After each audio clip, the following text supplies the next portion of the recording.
I've been a dispatcher for 23 years, staring at screens, listening to people's worst days unfold in their voices. You get used to it. The panic, the anger, the bone-deep fear, you build a wall, a thick one between the screams and your own heartbeat. Most calls blur into a routine of address confirmations and police codes. But some carve themselves into your memory, sharp and unforgiving. This one isn't just carved, it's etched right into my soul, a scar that still aches when the night gets too quiet. It started like any other Tuesday, 6 months ago now, though it feels both like yesterday and a lifetime ago. I was on the late shift, 11 p.m. to 7 a.m., bathed in the cool glow of my monitors. My name's Sarah and I'm 52, a grandma who prefers a strong coffee to a quiet evening. Our dispatch center isn't some gleaming high-tech hub. It's an old brick building downtown, humming with servers and the low murmur of tired voices. Most nights are predictable. A few fender benders, teenagers being loud, maybe a domestic disturbance if things got really spicy. But that night it wasn't spicy, it was cold, and it started with a single, unsettling ring. It was 12:03 a.m. I remember because the clock on my main screen felt almost mocking. The caller ID was blocked, which isn't unusual. Anonymous tips, wrong numbers, folks just not wanting their information out there. I clicked to answer, already reaching for my notepad. 911, what's your emergency? My voice was calm, practiced, a smooth blanket over whatever chaos was about to erupt. There was a moment of silence, not the usual dead air, but a heavy, deliberate quiet. Then a woman spoke, her voice was soft, almost a whisper, but perfectly clear. No static, no background noise, just her. They're going to die, she said. My hand, poised with the pen, froze. This wasn't a cry for help, it was a statement, a chilling, matter-of-fact pronouncement.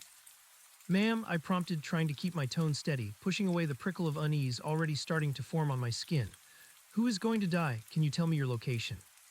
The Millers, she continued, completely ignoring my questions.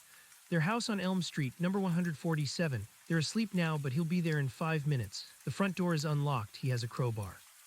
My breath hitched. Elm Street was real, number 147. The Millers. I knew the name. A quiet couple, retirees, lived just a few blocks from my own house in a neat little bungalow with a well-tended garden. And he has a crowbar. It was too specific, too cert. Ma'am, who are you? How do you know this? I typed furiously, pulling up the address, sending a priority alert to the nearest patrol car. My fingers fumbled slightly. This wasn't the usual "my husband hit me" or "there's a burglar downstairs." This was different. Again, she ignored me. He's wearing a dark hoodie. He won't make a sound until he's inside. He'll go for the bedroom first. Don't worry about the dog. It's old. It won't bark. My blood ran cold. The Millers had a dog. A small, yappy terrier mix named Buster, if I remembered correctly from a lost pet call a few years back. The kind of detail you wouldn't just guess. We're sending officers to the address now, ma'am. Please stay on the line. What is your name? I glanced at the call trace indicator. It was still showing blocked. My supervisor, Mark, a grizzled veteran with more years on the job than me, was already leaning over my shoulder, his face a mask of concern as he read my screen. The woman sighed, a soft, tired sound. It's too late for them, Sarah. My name, she knew my name. My carefully constructed wall of professional detachment crumbled. A cold dread seeped into my bones, a feeling I hadn't experienced since my very first day on the job, when every desperate voice felt like a punch to the gut. The air in the dispatch center, usually buzzing with activity, suddenly felt heavy, too still. The only sound was the low hum of the machines and the faint echo of her words in my ear. It was the opening spark. The moment the first, minor anomaly had shifted the atmosphere of my ordinary night, planting a chilling seed of dread that would soon bloom into something monstrous. She knows your name, Sarah? Mark's voice was a low growl laced with a fear I rarely heard from him. His hand was on my shoulder, heavy, grounding. My own hands were trembling, hovering over the keyboard. The call was still active, but there was no sound on the line, just the faint, almost imperceptible hum that told me the connection was technically still open, though the caller was long gone. She just said it, I managed, my voice a shaky breath. Like she knew me, like we were old friends. The thought sent a fresh wave of ice through me. I didn't know this woman. I couldn't place the voice. It wasn't a neighbor, not a regular caller, not anyone from my past. It was just a voice, soft and clear, speaking my name in the dead of night. The dispatch center, usually a symphony of controlled chaos, felt like it was holding its breath. Other dispatchers had paused, their eyes on Mark and me. The screens glowed, oblivious, displaying their grids of street names and incident logs, while my personal world tilted on its axis. Trace that call again deeper, Mark ordered one of the younger techs, his voice regaining some of its usual authority, though the edge of unease remained. Find anything, cell tower, landline, anything. He turned back to me, his gaze intense. Sarah, you need to write down every single word she said. Everything you remember, the tone, the pauses, don't miss a thing. My fingers, still clumsy, opened a new document. I started typing, recounting the conversation word for word, the chilling specifics of the crowbar and the dark hoodie, the dog that wouldn't bark. Each word I typed was a fresh prick of dread, cementing the unreality of it all into tangible text. Then the radio crackled to life, pulling us back to the stark reality of the situation. Officer Peterson, Unit 237, his voice strained. Dispatch, I'm at 147 Elm Street. Front door, it's open. No signs of forced entry. I repeat, the front door is ajar. My breath caught, unlocked. The woman had said it. My eyes flickered to the clock, 12:08 a.m., 5 minutes. She'd said he'd be there in 5 minutes. It was past that, too late. 237, proceed with caution. Backup is 2 minutes out, Mark instructed, his voice tight. Wait for Unit 239 before entering the residence. A moment of static, then Peterson's voice, lower this time, almost a whisper. Dispatch, I see something through the window, near the front bedroom. It looks like blood. The air went out of my lungs, my chest felt hollow. No, not blood, please no, my mind raced, trying to find an alternative, a mistake, a trick of the light. But the woman's voice echoed, they're going to die. Hold position 237, do not enter. Mark roared into his headset, his hand gesturing frantically for the tech to expedite the backup unit. But it was too late. Peterson's next transmission was choked, urgent. Dispatch, I'm going in. I hear a faint whimpering. The dog sounds like it's in distress. Silence, heavy, suffocating silence from the radio. Then a gasp, a sickening, choked sound. Oh God, Mark, no. The words tore from my throat before I could stop them. I was already picturing the scene, the neat bungalow, the quiet retirees, their old dog. The terror the caller had so calmly predicted. Then Peterson's voice again broken. Mark, it's a code 3, 2 victims deceased. Looks like blunt force trauma. Crowbar, I see it. It's here. And the dog is in the kitchen, wounded, barely breathing. A collective intake of breath swept through the dispatch center. The low hum of machines suddenly felt deafening.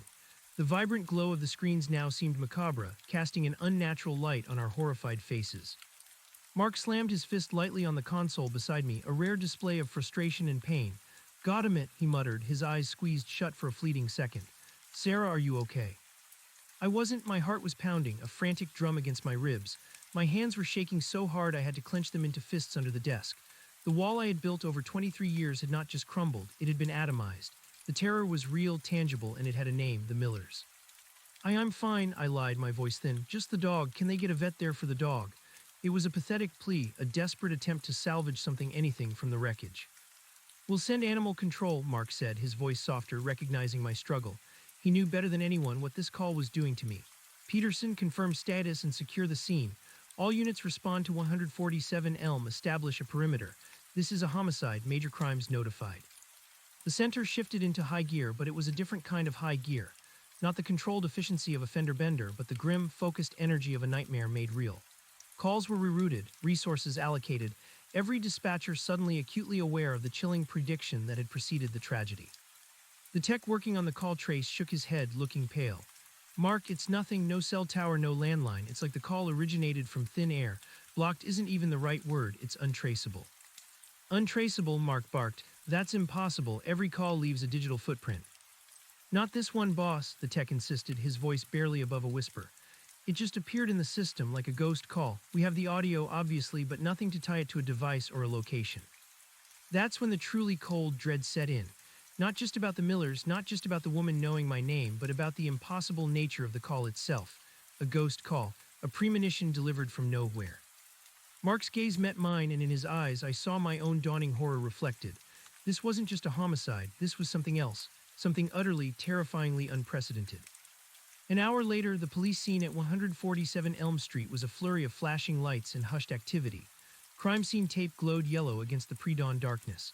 Forensics vans arrived, their clinical white exteriors a stark contrast to the unfolding horror. My shift was technically over, but there was no way I was leaving. I was a witness, perhaps the witness to a crime foretold. Detective Alastair Finch arrived, his face etched with the weariness of a man who'd seen too much. He was a tall, stoic man in his late 40s with kind eyes that always seemed a little sad.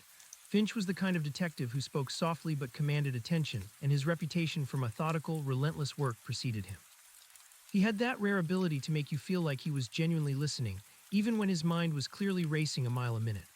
I'd worked with him on countless cases over the years, usually providing him with call logs or background information, but never like this, never as the primary point of contact for a precognition. Mark had already briefed him, his voice low and serious, gesturing towards my console.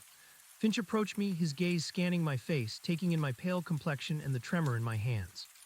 Sarah, he said, his voice quiet, almost a rumble. Mark tells me you received a rather unusual call. Unusual doesn't quite cover it, detective, I replied, my voice raspy.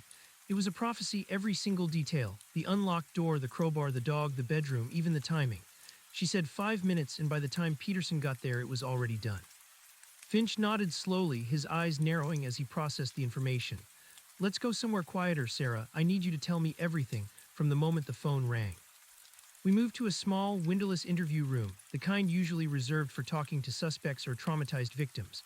The fluorescent lights hummed, casting a sterile glow on the metal table between us. A cold ceramic mug of coffee sat untouched in front of me, its steam long gone.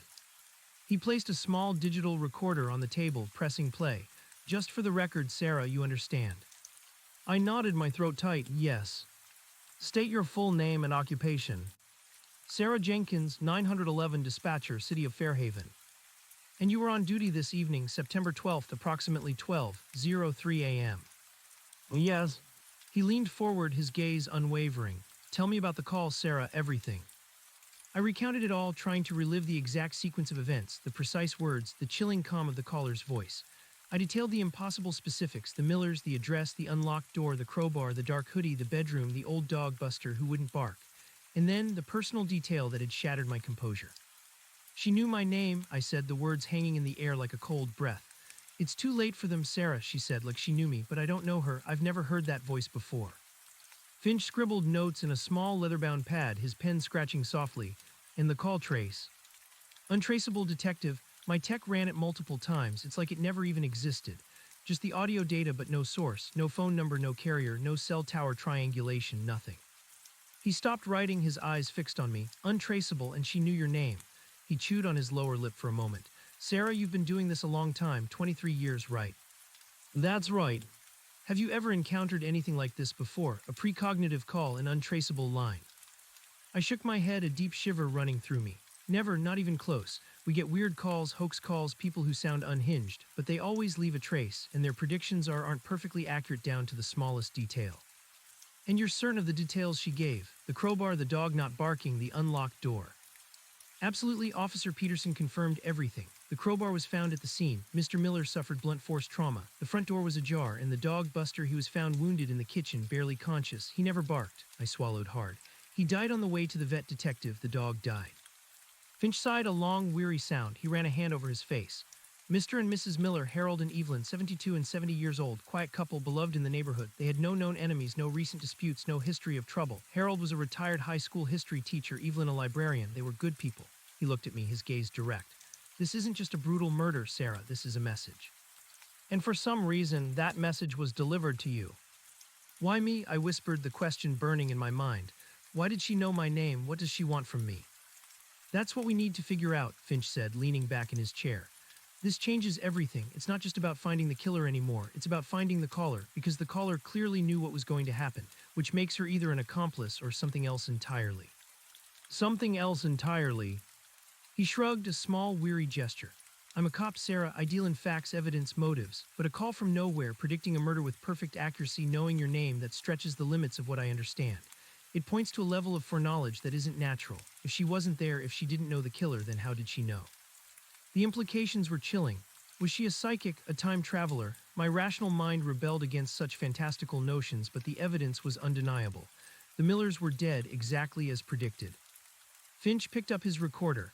I'll need you to come down to the station tomorrow, Sarah. I'll need a full written statement, and the audio recording of the call. It's going to be crucial. Of course, I said, feeling a strange mixture of terror and resolve. I wasn't just a dispatcher anymore. I was tied to this, personally and irrevocably.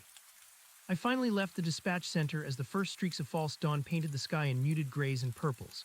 My shift should have ended hours ago, but the adrenaline had kept me going. Now the exhaustion hit me like a physical blow. The short drive home was a blur. Every shadow seemed to hold a lurking menace. Every rustle of leaves sounded like a whisper. My own house, usually a sanctuary, felt exposed.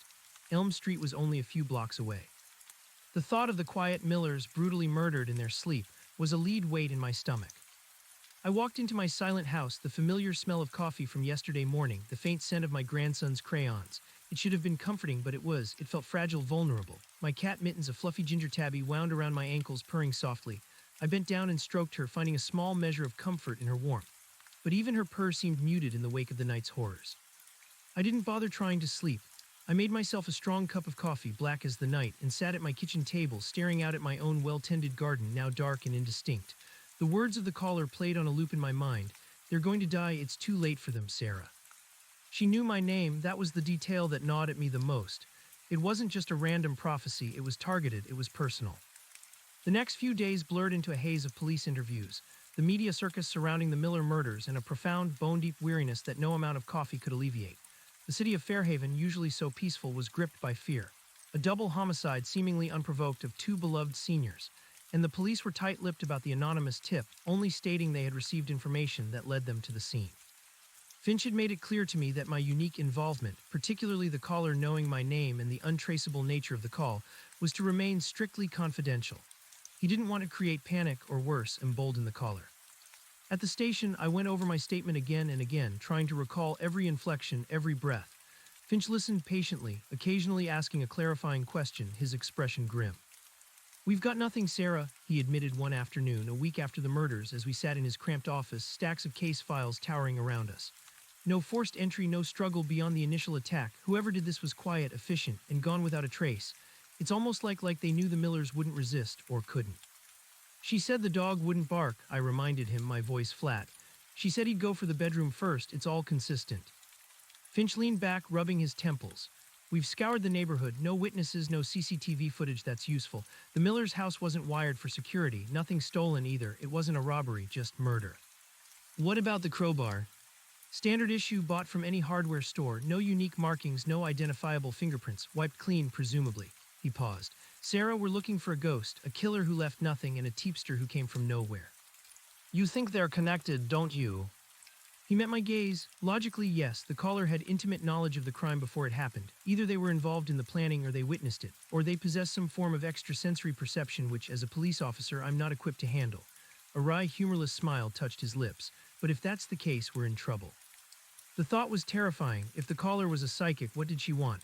And if she was involved, how could she have known so much, yet disappeared so completely? Life at the dispatch center had changed, too. A palpable tension hung in the air. Every blocked number, every moment of silence on a call sent a ripple of unease through the room. We all knew. Even if Finch had kept the specifics confidential, the general knowledge that the Miller murders had been foretold by an anonymous call had seeped into the collective consciousness. My colleagues looked at me with a mixture of sympathy and a strange, almost fearful curiosity. I felt like a pariah marked by the call. My grandson Leo, usually a source of boundless joy, now seemed an additional weight on my heart. He was 5, full of life and utterly oblivious to the darkness that had touched his grandma. I found myself watching him more intently, a constant, low thrum of anxiety in my chest. What if this caller wasn't finished? What if this was just the beginning? And then, a week and a half after the Millers, it happened again. It was a Monday night, my usual late shift. The air was thick with the scent of ozone and stale coffee.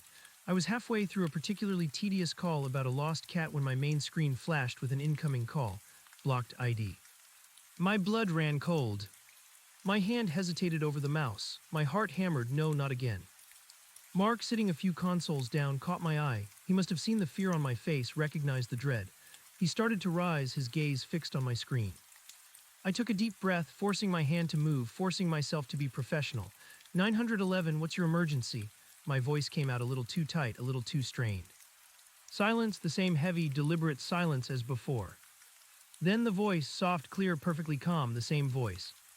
"The Parkers," she said, "number 387 Birch Street. He's going to set fire to their house in 10 minutes. He uses gasoline. Their son Billy is sleeping in the attic bedroom." My pen clattered to the desk. Birch Street, the Parkers, a young family, I remembered them. Mr. Parker, a landscaper, always waved when I drove past his house. Their son Billy in attic bedroom. My hands flew across the keyboard, typing the address, sending a priority alert. "Ma'am, who is this? How do you know this?" My voice was louder now, a desperate edge to it. I didn't care about procedure, I cared about Billy. She ignored me. "He wears a red baseball cap. He'll pour the gasoline around the foundation, then light it from the back. The fire alarm isn't working. It ran out of batteries last week. They forgot to replace them." A red baseball cap, a detail so specific, so utterly impossible to guess. A broken fire alarm, my mind reeled. This wasn't just a repeat, it was an escalation, a fire with a child inside. "We're sending units, ma'am. Please tell me your name. We need to know who you are." My voice was frantic, almost a scream. The woman sighed, that same soft, tired sound. "You know who I am, Sarah. You just don't want to admit it. Don't worry. The fire department will be there in time, just barely." And then the line went dead. The call trace indicator, as before, showed nothing. Ghost call. Mark was beside me, his face pale, his eyes wide with a mixture of fear and fury. The Parkers, Birch Street. Yes, fire, he's going to set fire to their house. 10 minutes, gasoline, red baseball cap, fire alarm broken, Billy's in the attic. I rattled off the details, my breath coming in ragged gasps. Mark barked orders, his voice like thunder. All units to 387 Birch Street, priority 1, fire department notified, get a second engine rolling now. The center erupted, sirens wailed in the distance almost immediately, a desperate race against the clock. My eyes were glued to the screen, watching the police units converge on Birch Street, watching the fire trucks, their lights flashing, screaming through the night.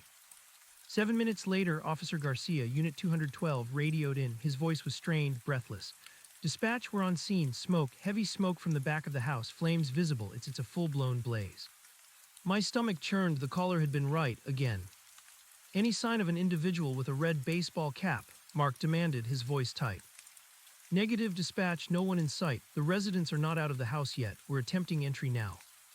More frantic radio chatter, the sounds of breaking glass, the shouted commands of officers. Then a gasp of relief. Dispatch, Mr. Parker is out. He's got Mrs. Parker. They're both coughing, but they're out. What about the child? Billy, is Billy out? My voice was high-pitched, almost unrecognizable. A moment of terrifying silence. Then Officer Garcia, his voice filled with urgency. Mr. Parker says Billy is in the attic bedroom. Fire is spreading fast. We need the fire department now. The sirens were closer now, a banshee shriek in the night. I watched the clock on my screen, each second an eternity. Had the caller been right about them making it just barely in time? Then the roar of a fire engine, the squeal of brakes. Fire department is on scene, Mark announced, his voice tense. The next few minutes were a blur of coordinated chaos. Firefighters, their helmets gleaming, rushed into the inferno. The radio was a cacophony of commands and reports, and then the most beautiful sound I'd ever heard. We have the child. Billy is out. He's conscious, coughing, but okay, being handed over to paramedics now. A collective sigh of relief swept through the dispatch center. Mark slumped back in his chair, exhaling slowly. I closed my eyes, a wave of dizzying relief washing over me. Billy was safe, just barely. But the relief was short-lived, quickly replaced by a fresh surge of terror. The caller had done it again.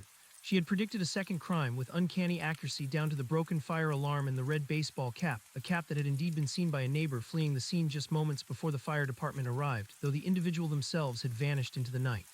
And she had known that Billy would be saved, but only just. Finch arrived at the dispatch center within the hour, his face grim, his usually sad eyes now burning with a cold fury. He looked directly at me. "Sarah," he said, his voice clipped, "another one." I could only nod, my throat too tight to speak. He took me back to the interview room, the familiar fluorescent hum now feeling like a personal torment. He pressed record on his digital device. "State your name and profession." "Sarah Jenkins, 911 dispatcher." "Sarah, tell me about the call you received tonight, approximately 12:15 a.m. I recounted the details, the Parkers, Birch Street, the gasoline, the red baseball cap, the attic bedroom, the broken fire alarm, the 10-minute timeline. The details poured out of me, a torrent of horror. And then the same chilling phrase, "You know who I am, Sarah, you just don't want to admit it." Finch listened, his face growing darker with each detail, and the untraceable nature of the call is confirmed. "Yes, detective, my tech checked again, nothing." He slammed his hands softly on the table, a controlled burst of frustration. "This is impossible, Sarah. It's not just a prediction anymore. It's like a twisted, cruel game. She's giving us a chance to save them, but only just, like she's demonstrating her power." "Why?" I whispered, my voice barely audible. "Why me? Why us? What does she want?" "That's the million-dollar question," Finch replied, rubbing his temples. 2 weeks, 2 crimes, both predicted, both confirmed, both tied to you. We're dealing with something beyond our scope, Sarah. This isn't just a criminal investigation anymore. This is something else entirely." He paused, looking at me intently. "We need to consider all possibilities. Is this person a co-conspirator, a witness to the planning, who then reports it to try and alleviate their guilt? Or is this something supernatural?" I shivered. "Supernatural. Detective, I'm a dispatcher, not a character in a horror movie." "I understand that, Sarah, but what else explains this? Untraceable calls, perfect predictions, knowing your name, knowing the most intimate details of the victims' lives and their homes, right down to a broken fire alarm or an old dog that won't bark. It defies logic. It defies every rule of police work." "So what do we do?" "We continue to investigate, obviously," he said, his voice firm, pushing away the unpalatable conclusion. "We'll set up a task force. We'll double down on every possible lead. We'll look at everyone the Millers and the Parkers knew, but we also need to consider your role in this, Sarah."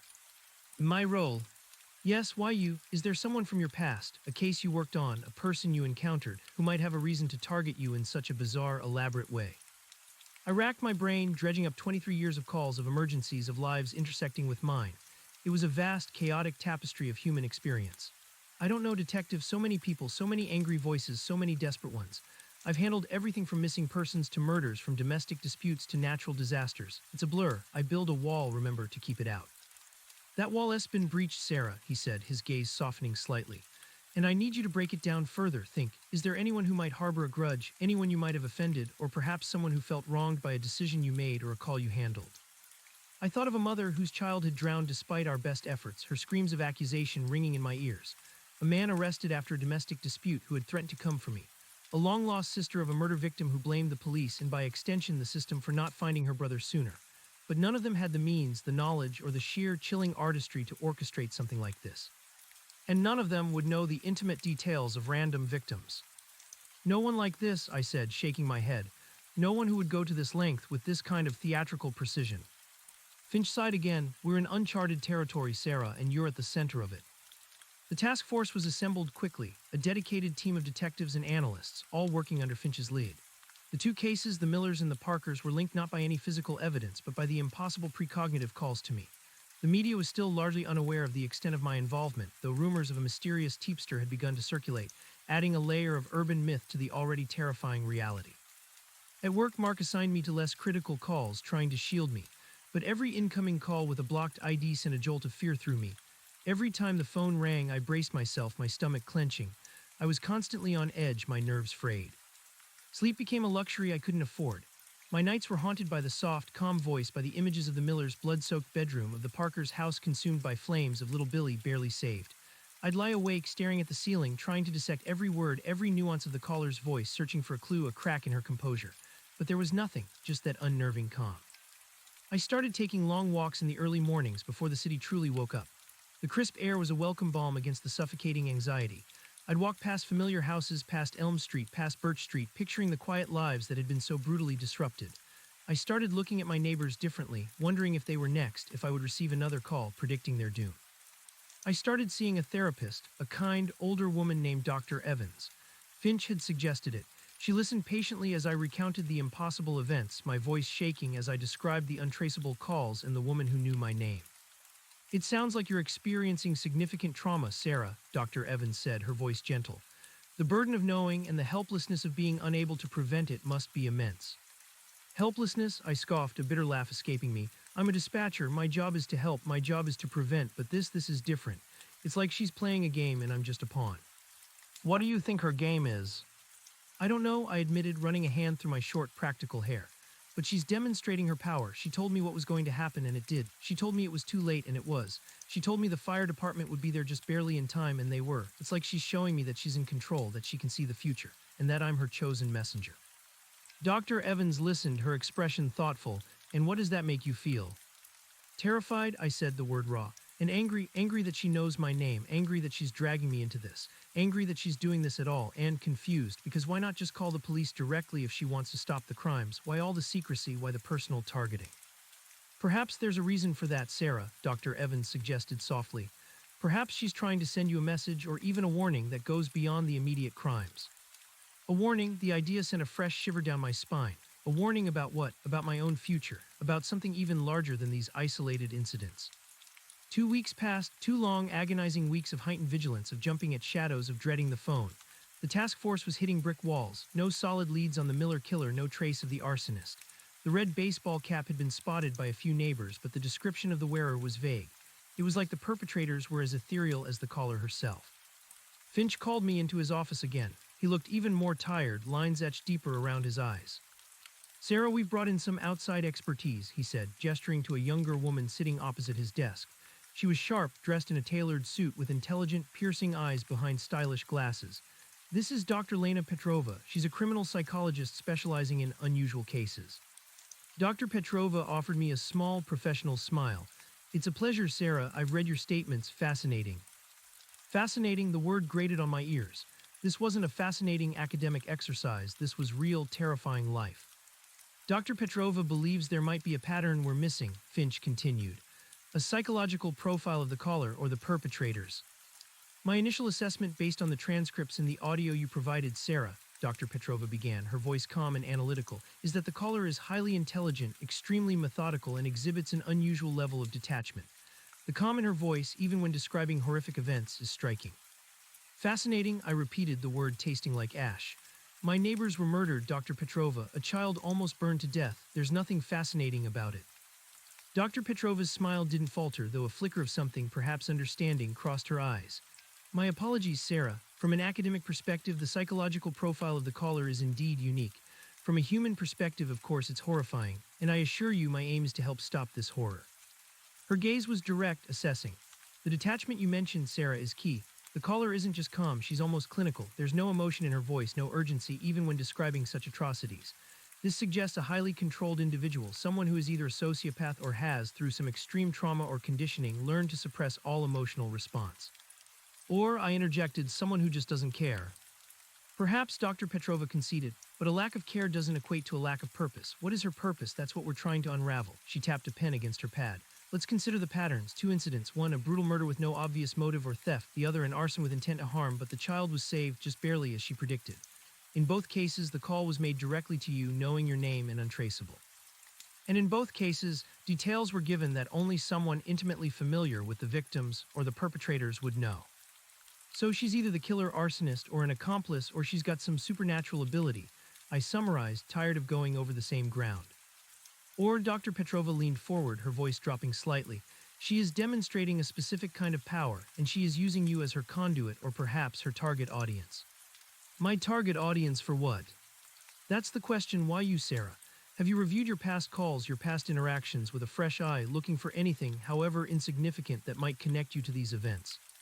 I sighed. I've gone over 23 years of calls, Dr. Petrova. It's a sea of faces, voices, and emergencies. I tried to keep them separate, build a wall. Now you're asking me to dismantle it brick by brick, looking for a ghost. Precisely, she said, unperturbed. Sometimes the most significant connections are the ones we've suppressed or forgotten. Think about people who felt particularly wronged or particularly grateful. Not just about the outcomes, but about your specific interaction with them. Finch, who had been listening intently, cleared his throat. We're still struggling with the practical side, Dr. Petrova. The actual perpetrators, they're leaving no trace either. No witnesses, no useful forensics. It's like they vanish into thin air, just like the caller. Which suggests a highly coordinated operation, Dr. Petrova mused. Or if we entertain the more esoteric explanations, a single entity capable of both foreknowledge and manipulation. But let's stick to what we can prove. Someone is committing these crimes and someone is calling Sarah. The degree of planning and precision involved is extraordinary. The fact that the fire alarm was dead, the dog wouldn't bark, these are details that either require direct observation or immense foresight, and the motive is still entirely opaque. What about the just barely aspect? I asked, remembering the Parkers. She said the fire department would be there just barely in time. Why warn us only to let it get so close? Excellent question, Sarah, Dr. Petrova affirmed. It suggests a desire not to fully prevent the crime, but to control its outcome. It's a demonstration of power, as you yourself identified. I know this will happen, and I know how close you will come to failing, but ultimately I decide if lives are spared or lost. This isn't a person seeking justice or even merely revenge. This is someone asserting dominance. Dominance over what? Finch asked, leaning forward. Perhaps over the system itself, Dr. Petrova replied, a thoughtful frown on her face. Over law enforcement, over the concept of free will, or perhaps Sarah over you. She's showing you that she is a force you cannot ignore, cannot contain, and cannot fully defeat. She's forcing you to engage, to internalize her actions. Her words resonated with a cold, unsettling truth. I was engaged, I was internalizing it, it had consumed my life. So what's the next step? I asked, my voice heavy. For you, Sarah, it's to keep thinking, Dr. Petrova said, her eyes piercing. Try to re-examine your memories. We'll also be looking into patterns, geographical proximity of victims, their social circles, any commonalities. We're building a victimology profile that might link them, beyond the obvious fact that they live in Fairhaven. Over the next few days, the search for connections felt like chasing shadows. Finch's task force worked tirelessly, poring over every detail of the Millers' and Parkers' lives. Neighbors were interviewed again, bank records scrutinized, old grievances rehashed. Nothing. No shared enemies, no hidden pasts, no secret societies. Just two seemingly unrelated, respectable families. Meanwhile, Dr. Petrova started delving into my own past. Not in a judgmental way, but with a forensic psychological approach. She had me talk about my childhood, my family, my career choices, my regrets, my proudest moments. She made me recall specific calls, not just the Miller and Parker ones, but any that had left a lasting impression, any that had felt out of the ordinary, anywhere I had felt a strong emotional connection or conflict. I found myself recounting the raw pain of the mother whose child had drowned, the chilling threats of the domestic abuser, the desperate pleas of a man trapped in a burning building. With each story, Dr. Petrova listened, occasionally interjecting with a question, guiding me to examine my own emotional responses, my sense of responsibility, my perceived failures. She wasn't looking for guilt. She was looking for a pattern of vulnerability, a point of connection that the caller might be exploiting. What if it's not about me specifically, but about what I represent? I suggested one afternoon after a particularly draining session with Dr. Petrova. I'm 911, I'm the first line of defense, the voice on the phone. What if she's targeting the system and I'm just the most accessible symbol? Dr. Petrova tapped her pen. An interesting hypothesis, a challenge to authority, a demonstration of the system's perceived impotence in the face of true predictive power. It fits the dominance theory, and you, Sarah, as a veteran dispatcher, are a particularly strong symbol of that system. But the thought offered little comfort. It still felt too personal, too pointed when she spoke my name. My home, once a sanctuary, now felt like a cage. My walks became less about fresh air and more about scanning the streets, looking for a red baseball cap, for any dark hoodie, for anyone who seemed out of place. My neighbors, once just familiar faces, now seemed like potential victims, or worse, potential perpetrators hiding behind an ordinary facade. Leo, my grandson, sensed my anxiety. He'd look up at me with his wide, innocent eyes, a worried frown on his small face. "Grandma, are you sad?" he'd ask. I'd force a smile, pull him into a hug, try to reassure him, but the fear was a constant tremor beneath my skin. Then, 3 weeks after the Parker incident, the phone rang again. It was a Saturday night, 1:17 a.m. I wasn't on shift, but I was awake, staring at the ceiling. The landline beside my bed chirped, a sound that now sent a jolt of pure terror through me. My heart hammered against my ribs, blocked ID. My hand trembled as I reached for it. "Hello," my voice was barely a whisper. Silence, then the soft, clear voice, "Sarah." The single word was a physical blow. She had my home number, my unlisted home number. This wasn't just about the dispatch center anymore. This was deeply, terrifyingly personal. "Who is this?" I demanded, trying to inject some authority into my voice, but it cracked on the last word. "How did you get this number?" She ignored my questions just as she always did. The Kincaid family, 214 Willow Creek Road. Their daughter Lily, 5 years old, is going to be abducted from her bedroom in the next 20 minutes. The window is unlocked. Her parents are heavy sleepers after celebrating their anniversary. They won't hear a thing. Abduction, a child, Lily, my mind screamed. Willow Creek Road, I knew it. A quiet cul-de-sac with large family homes, 5 years old, Leo's age. The details were horrifyingly specific, chillingly accurate. Unlocked window, heavy sleepers. "No," I cried out, already fumbling for my cell phone to call 911, to call Finch. "You can't let this happen. Who are you? What do you want?" "It's too late to prevent the abduction, Sarah," she said, her voice as calm as ever, but with a new, almost playful edge. "But not too late to find her. The abductor will leave a single blue ribbon tied to the mailbox at the end of their driveway. It's a clue. You'll need it." A blue ribbon, a clue. This was a whole new level of control, of manipulation. She wasn't just predicting, she was providing instructions, hints, like a twisted game master. "You're sick," I whispered, tears stinging my eyes. "You're absolutely sick." "Good luck, Sarah," she said, and then the line went dead. I immediately called Finch. My fingers, slick with sweat, struggled with the numbers. He picked up on the third ring, his voice groggy. "Finch here."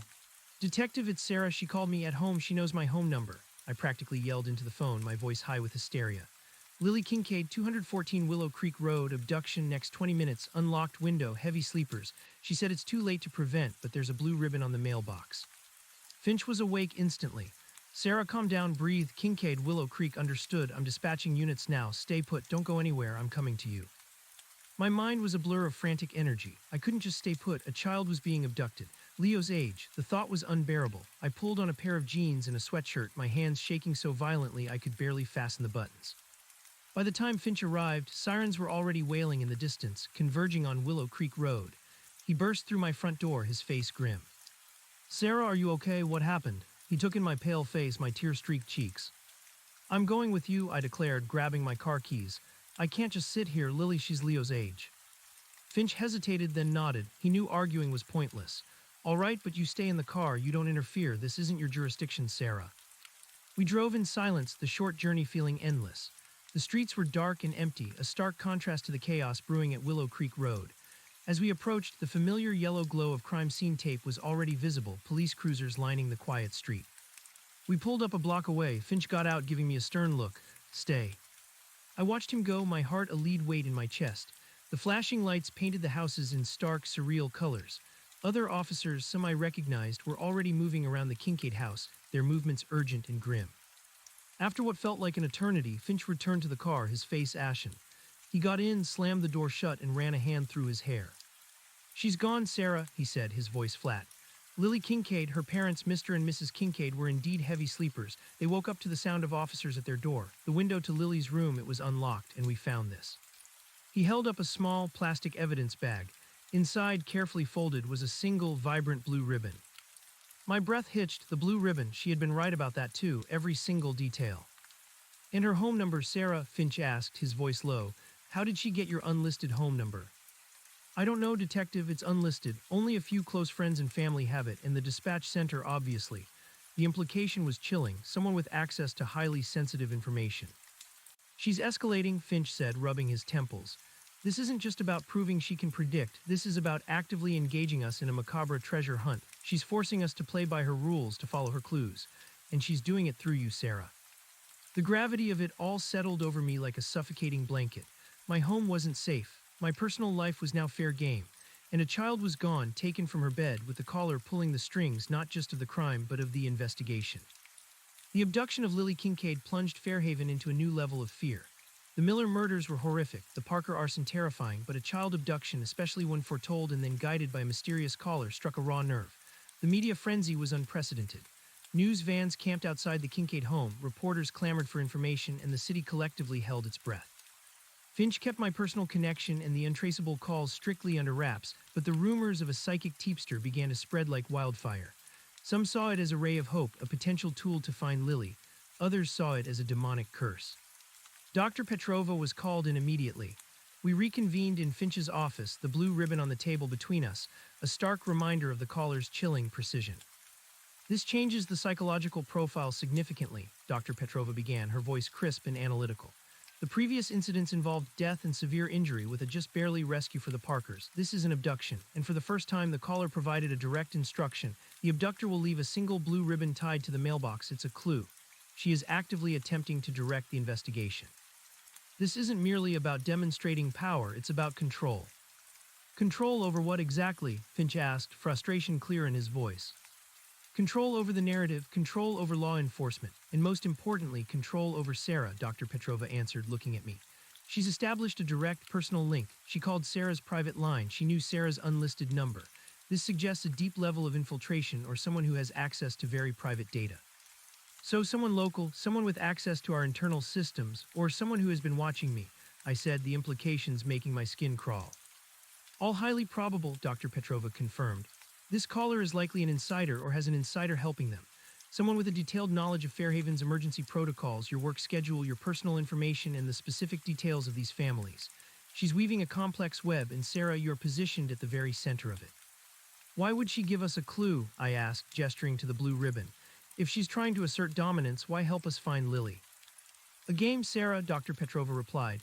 "A cat-and-mouse game. She wants to show she's smarter, more capable. She wants to lead you not just to the victim, but through her own labyrinth of rules and predictions. The just barely element in the Parker case, and now this clue, it shows she wants to demonstrate control over both the crime and its resolution. She doesn't want us to fail completely. She wants us to succeed because of her, and only just in time." "It's a sick form of psychological torture," Finch muttered, running a hand over his tired face. "Precisely," Dr. Petrova agreed. "And it's designed to break down the target, to make them dependent on her information. Sarah, how do you feel about receiving this clue? Do you feel empowered or more terrified?" "More terrified," I admitted. "Because it means she has her hooks in me even deeper. It means I have to listen to her. Because if I don't, a child might die. She's forcing me into an impossible position." "And that, Sarah, is exactly her intent," Dr. Petrova concluded. "She wants to isolate you, to make you believe that only her information matters, that only she can guide you through this crisis. She's cultivating a dependency." The task force threw everything they had at finding Lily. The blue ribbon was analyzed for fibers, fingerprints, anything. It yielded nothing, no DNA, no identifiable materials. It was a simple, mass-produced satin ribbon, a dead end. The abductor, like the killer and the arsonist, had left no trace beyond the caller's cryptic message. For days, the city was on edge. Every lead was pursued, every tip investigated. I barely left the dispatch center, even on my days off. I felt an immense, unbearable responsibility. Lily Kincaid was out there, and I was the only one with the direct line to the person who knew where she was. Mark watched me with growing concern. He'd bring me coffee, offer a quiet word, try to get me to eat. "You need to rest, Sarah," he'd say. "You're no good to anyone if you burn out." But how could I rest when a child's life was at stake? Then 4 days after the abduction, the phone rang again. It was a restricted number, but it wasn't my home phone this time. It was a secure line in Finch's office, specifically set up for this case. Finch, Dr. Petrova, and I were all present when it rang. We looked at each other, a collective gasp. Finch picked it up, putting it on speaker. "Finch, you have the task force." The familiar, calm voice filled the small room. "Detective Finch, Dr. Petrova, Sarah, a pleasure to speak with you all." Her tone was light, almost conversational, as if she were greeting old friends. The sheer audacity of it was breathtaking. "Where is Lily Kincaid?" Finch demanded, his voice tight with barely suppressed fury. "Patience, detective, all in good time. The game is not yet over. You have followed my first clue, the blue ribbon, now for the next." "What next?" I blurted out, unable to contain myself. "Just tell us where she is." "Sarah, always so impulsive," the voice said, and I swear there was a hint of amusement in her tone. It sent a shiver of pure hatred through me. "Lily Kincaid is safe for now. She's being held at the old abandoned Whispering Pines summer camp 6 miles north of the city limits off Route 17. In the old mess hall, she's tied to a chair, but she's unharmed. There's a note for her parents, but she needs to be found by dawn. If she's not, the abductor will return, and the outcome will be permanent." Whispering Pines, I knew the place. A dilapidated, overgrown camp that had been closed for decades. Teenagers used to dare each other to go there for thrills. Route 17, 6 miles north. She was giving us an exact location and a deadline by dawn. "How do we know this isn't a trap?" Dr. Petrova interjected, her voice sharp. "You don't, Dr. Petrova. That is part of the game, isn't it? The element of risk. But I assure you, Lily Kincaid is there. And if you fail to retrieve her by dawn, you will truly understand the depths of my abilities." "Who are you?" Finch asked, his voice low and dangerous. "Why are you doing this?" "You know who I am, detective. You just don't want to admit it," she repeated the chilling phrase she'd said to me. "And as for why, I am showing you the future, showing you what happens when fate takes its course, and showing you how much you, Sarah, are a part of that fate." Then the line went dead. Finch didn't waste a second. He immediately mobilized search teams, K-9 units, and uniformed officers. Whispering Pines was a sprawling, dense area. It would take time to secure and search. I jumped up. "I'm going with them." "No, Sarah, absolutely not," Finch said firmly. "This is an active situation. It could be a trap. You stay here." "She called me out by name," I argued. "She's trying to show me something. I have to go." "And that's exactly what she wants you to do, Sarah," Dr. Petrova said, her voice calm but insistent. "She wants to manipulate your actions. You are too valuable here, monitoring the situation, ready for any further communication. Let us handle the physical search." Reluctantly, I agreed. The internal battle was raging. My instincts screamed to go to find Lily, but my rational mind knew they were right. I was a dispatcher, not a field agent. My role was in the control room. We waited, agonizing minutes stretching into hours as reports from the search teams trickled in. The camp was vast, overgrown, dark. The mess hall was difficult to locate among the derelict cabins and dense trees. Dawn was approaching, a faint gray beginning to appear in the eastern sky. Finally, a static-filled voice came over the radio. "Finch, this is Sergeant Miller, Team Alpha. We've found her. Mess hall confirmed. Lily Kincaid is here. She's safe, unharmed. Looks like she was given food and water. We're extracting her now." A collective gasp of relief filled the room.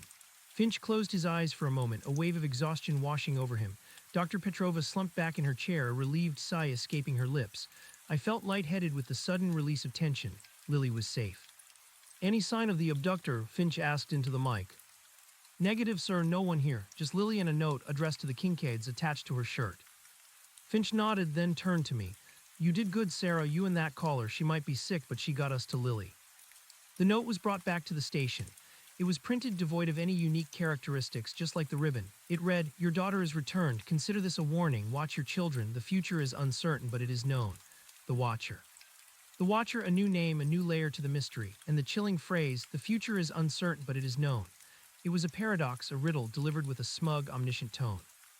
The relief of Lily's return was immense, but it was overshadowed by the profound, unsettling reality of the Watcher's power. She had orchestrated an abduction, then guided us to the child, demonstrating absolute control over both the crime and its resolution. She wasn't just observing, she was actively shaping events, using us as her puppets. "She's enjoying this," Dr. Petrova observed later that day as we reviewed the case files. "She's playing with us. This Watcher persona suggests an entity that sees all, knows all, and intervenes only when she deems it necessary or perhaps for her own amusement." But why Lily Kincaid? I asked, still grappling with the randomness of the victims. What connects the Millers, the Parkers, and the Kincaids? We still don't know, Finch admitted, rubbing his temples. No links, no common threads, they're all just ordinary Fairhaven families, except now they're united by one thing, the Watcher. The city of Fairhaven was now gripped by a pervasive, chilling dread. The Watcher. The name was whispered in hushed tones. The police, while praised for finding Lily, were tight-lipped about the anonymous calls, only confirming they had received information from an anonymous source. But the truth, or at least distorted versions of it, was spreading. People were scared. Neighborhood watch groups formed, security systems were installed, and parents clutched their children tighter. My life was a maelstrom of fear and exhaustion. I was constantly aware of the invisible thread that connected me to the Watcher. Every blocked call, every shadow, every quiet moment felt like a prelude to her next move. The idea that she knew my home number, that she could reach me anytime, anywhere, was a constant torment. Dr. Petrova continued her sessions with me, urging me to dig deeper into my past. There has to be something, Sarah, she insisted. A call, an incident, a person who would have a reason to target you with such elaborate precision. Someone who felt wronged by the system or by a decision you made, or perhaps someone who felt you failed them in some profound way. I kept revisiting the memories, like sifting through broken glass. The countless voices, the panic, the fear, the anger, so many people who had reason to feel wronged. But none of them had ever shown this kind of strategic brilliance, this chilling omnipotence. One night, while trying to sleep, a memory flickered to life. It wasn't a call I had handled directly, but an incident I had witnessed years ago, early in my career, almost 20 years ago when Fairhaven was a much smaller town. There had been a series of disappearances, mostly young women, over a span of several months. The police had been stumped. The town was in a panic. And then a young woman named Emily Hayes, just 19, had disappeared. Her younger sister, Clara, had been inconsolable. Clara, a few years younger than Emily, used to come into the station every day begging for updates, her eyes wide with a desperate, childlike hope. I remembered her face, raw with grief and frustration. She had eventually accused the police and the entire system of incompetence, of not caring enough to find her sister. Her words had been bitter, laced with a profound sense of abandonment. Emily was never found. Clara and her family eventually moved away, devastated. I brought it up with Dr. Petrova. Clara Hayes, she was about 15 then, her sister Emily disappeared, never found. Clara was convinced we didn't do enough. She was angry, deeply resentful. Dr. Petrova's eyes lit up. Tell me everything about Clara Hayes, her age, her background, her family, her temperament, any details you can recall. I recounted what I remembered. Clara, a thin, intense girl with fiery red hair. She'd spend hours in the lobby, sometimes just sitting, sometimes trying to catch a glimpse of the detective on the case. I'd offered her juice, a comforting word or two, but she was beyond comfort. Her anger had been a palpable thing, a shield against her grief. Finch started looking into the Hayes case, pulling dusty old files from the archives. The original detective on the case had retired years ago. The files were sparse, cold. Emily Hayes was a missing person, presumed deceased. The case had gone cold, a tragic footnote in Fairhaven's history. Clara Hayes should be in her late 30s now, Finch mused after reviewing the files. It's a long shot, Sarah, a very long shot. Why would she resurface now after all these years and target you and these seemingly random families? Revenge, I suggested. Revenge against the system that failed her sister, and I'm the face of that system. The Millers and Parkers and Kincaids could just be collateral damage, or perhaps symbolic. The psychological profile from Dr. Petrova does lean towards someone who wants to assert dominance, to show the flaws in the system, Finch acknowledged. And the detailed knowledge of the victims' homes and lives, that doesn't fit a random revenge plot. It implies a deeper, more current connection. Unless Clara Hayes has become something else entirely, something more. Dr. Petrova, however, was intrigued. The level of rage, the feeling of betrayal, the sense of helplessness, these can fester for decades. And if this Clara Hayes developed a sophisticated means of intelligence gathering, perhaps through a career that granted her access or even a deep dive into counter-surveillance techniques, it's plausible. The caller's calm, almost detached demeanor could be a heavily constructed facade built to conceal profound, ancient anger. The idea, however tenuous, offered a thread, a potential human explanation for the impossible. Clara Hayes. Could this fragile, angry girl have transformed into the chillingly omniscient Watcher? Days stretched into weeks. The task force was still working the cases, but with no new calls from the Watcher, the immediate panic had subsided somewhat. But for me, the calm was deceptive, a pause before the next storm. I knew she would call again, she always did. Finch and Dr. Petrova pushed hard on the Clara Hayes lead. They tracked down her family, who confirmed she had moved out of state years ago and rarely kept in touch. Her current whereabouts were unknown, no digital footprint, no social media presence. It was as if she had vanished, just like her sister, or as Dr. Petrova pointed out, she was simply very good at remaining invisible. It's like she disappeared, Sarah, Finch said, frustration clear in his voice. Just like the caller, no paper trail, no current address, no job history we can find. So she could be living right here in Fairhaven under a different identity, I concluded, the thought chilling me to the bone. Watching us, watching me. Then 2 months after Lily Kincaid's abduction, the silence was broken. It was 10:45 a.m. on a Thursday. I was at the dispatch center on a rare day shift trying to catch up on paperwork when the familiar blocked ID flashed on my screen. My stomach dropped. Mark across the room looked up, having seen the color drain from my face. I answered, my voice steady though my heart was hammering. 911, what's your emergency? Hello, Sarah, the calm voice said. No preamble this time, just my name. It was almost intimate. I trust you've been well. I gripped the phone tighter. What do you want? What's happening now? Such impatience, always rushing to the crisis. You learn nothing, do you? Her voice held that same hint of amusement, that chilling playfulness. The next event is scheduled for 1:30 p.m. today. A bus crash. Fairhaven Elementary School bus, Route 9, just past the old railway underpass. 23 children on board, and the driver, Mrs. Henderson. The brakes will fail. A collision with a logging truck. High fatalities. My blood ran cold. A school bus. Children. Fairhaven Elementary. I knew Mrs. Henderson, a kindly, silver-haired woman who always had a smile for the kids. Route 9. The railway underpass was a treacherous stretch of road, especially with a sharp bend. High fatalities. No, I screamed into the phone, tears springing to my eyes.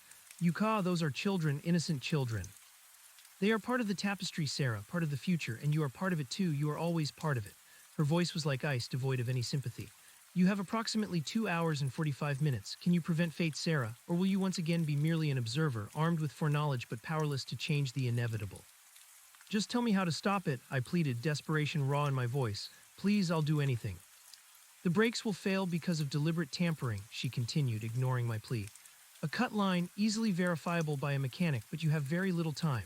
And remember, Sarah, the future is uncertain, but it is known. Do your best or your worst. And then the line went dead, ghost call. Mark was already beside me, his face pale with horror. He had heard every word. Other dispatchers were staring, their faces a mixture of fear and confusion. School bus, I choked out, my voice trembling. Route 9. Mrs. Henderson, the brakes will fail. A collision with a logging truck. High fatalities. My blood ran cold. A school bus. Children. Fairhaven Elementary. I knew Mrs. Henderson, a kindly, silver-haired woman who always had a smile for the kids. Route 9. The railway underpass was a treacherous stretch of road, especially with a sharp bend. High fatalities. No, I screamed into the phone, tears springing to my eyes. Yuka, those are children, innocent children. They are part of the tapestry, Sarah, part of the future, and you are part of it too. You are always part of it. Her voice was like ice, devoid of any sympathy. You have approximately 2 hours and 45 minutes. Can you prevent fate, Sarah, or will you once again be merely an observer, armed with foreknowledge but powerless to change the inevitable? Just tell me how to stop it, I pleaded, desperation raw in my voice. Please, I'll do anything. The brakes will fail because of deliberate tampering, she continued, ignoring my plea. A cut line, easily verifiable by a mechanic, but you have very little time. And remember, Sarah, the future is uncertain, but it is known. Do your best or your worst. And then the line went dead, ghost call. Mark was already beside me, his face pale with horror. He had heard every word. Other dispatchers were staring, their faces a mixture of fear and confusion. School bus, I choked out, my voice trembling. Route 9 underpass, 1:30 p.m. brakes tampered. High fatalities, children. Mark, though visibly shaken, was already moving. He barked orders into his headset, his hands flying across his keyboard. Emergency alert, all units. Fairhaven Elementary School bus, Route 9, imminent crash, brakes tampered, predicted for 1:30 p.m. Get Finch on the line now. The dispatch center exploded into a flurry of activity. The air crackled with a new, horrifying urgency. This wasn't just a house fire or a single abduction. This was a mass casualty event targeting children. My children. Leo was at Fairhaven Elementary, my own grandson. The thought hit me like a physical blow, stealing my breath. I grabbed my cell phone, my hands shaking so violently I almost dropped it. I had to call Leo's school. I had to make sure he wasn't on that bus. But the watcher had been so specific. Fairhaven Elementary School bus, Route 9. There were multiple buses. Which one? Finch's voice was grim as he came over the secure line to the dispatch center. Sarah, Mark, what is happening? I'm hearing chatter about a school bus. I relayed the information, my voice surprisingly steady despite the terror coiling in my gut. Every detail. The time, the location, the cause, the high fatalities, the watcher's chilling challenge. Jesus Christ, Finch breathed. A school bus. Children, this is an act of war, Sarah. She's declared war. My grandson, Leo, he's at Fairhaven Elementary, I whispered, the words catching in my throat. Understood, Sarah, Finch said, his voice softer for a moment. We'll get a full roster of students for that bus immediately. We'll know if Leo is on it, but right now we have to stop this. He was already strategizing. Mark, contact the Fairhaven School District. Get the bus routes for Fairhaven Elementary. Specifically, identify any bus that uses Route 9, especially near the railway underpass. Get me the bus number, the driver's name, and the student roster. Priority 1, dispatch all available police units to Fairhaven Elementary and to Route 9. We need to intercept that bus. What about the brake tampering? I asked. She said it was a cut line, easily verifiable by a mechanic. Yes, Finch said, thinking aloud. We need to get a mechanic on site at the school bus depot or intercept the bus before it even leaves. If it's already on its route, we need to get it pulled over and inspected immediately. The next few minutes were a blur of frantic phone calls and radio transmissions. The school district was in chaos. Parents were starting to hear whispers, a ripple of panic spreading through the small community. Mark managed to get through to the school principal, Ms. Jenkins, no relation. Her voice was shrill with fear. Bus number 3, detective. Route 9 is part of bus 3's afternoon route. Mrs. Henderson is the driver. She leaves the school at 1:15 p.m. My heart slammed against my ribs. 1:15 p.m. That gave us exactly 1 hour and 30 minutes from the call to prevent it. But the watcher said 1:30 p.m. for the crash. That meant Mrs. Henderson would already be on Route 9, approaching the underpass. Is Leo on bus 3? I asked, my voice barely a whisper. Mark checked the roster as it came through on his screen, his face grim. He met my gaze. He's listed as a regular rider on bus 3, Sarah. A cold, crushing wave of fear washed over me. Leo, my little Leo, he was on that bus. The watcher hadn't just escalated, she had made it profoundly, agonizingly personal. She knew Leo was on that bus, and she had still issued her chilling prediction. This wasn't just a game anymore, it was a direct assault on my deepest vulnerability. Finch's voice cut through my terror. All right, plan of action. Officers are being dispatched to the school. We need to inspect bus 3 before it leaves. If it's already left, we need to locate and intercept it. We'll clear Route 9 of all logging trucks and non-essential traffic. And we need to have a rapid response team, including paramedics and fire, staged near the underpass just in case. But what if she's wrong? A junior dispatcher new to the job stammered. What if we cause a panic for nothing? She hasn't been wrong yet, I said, my voice flat, hollow. Every detail has been accurate, every single one. Finch, Dr. Petrova, and I were now in a secure conference room at the dispatch center, linked via video to the task force at the police station. The clock on the wall seemed to tick louder than normal, each second a precious, dwindling resource. Dr. Petrova was watching me intently.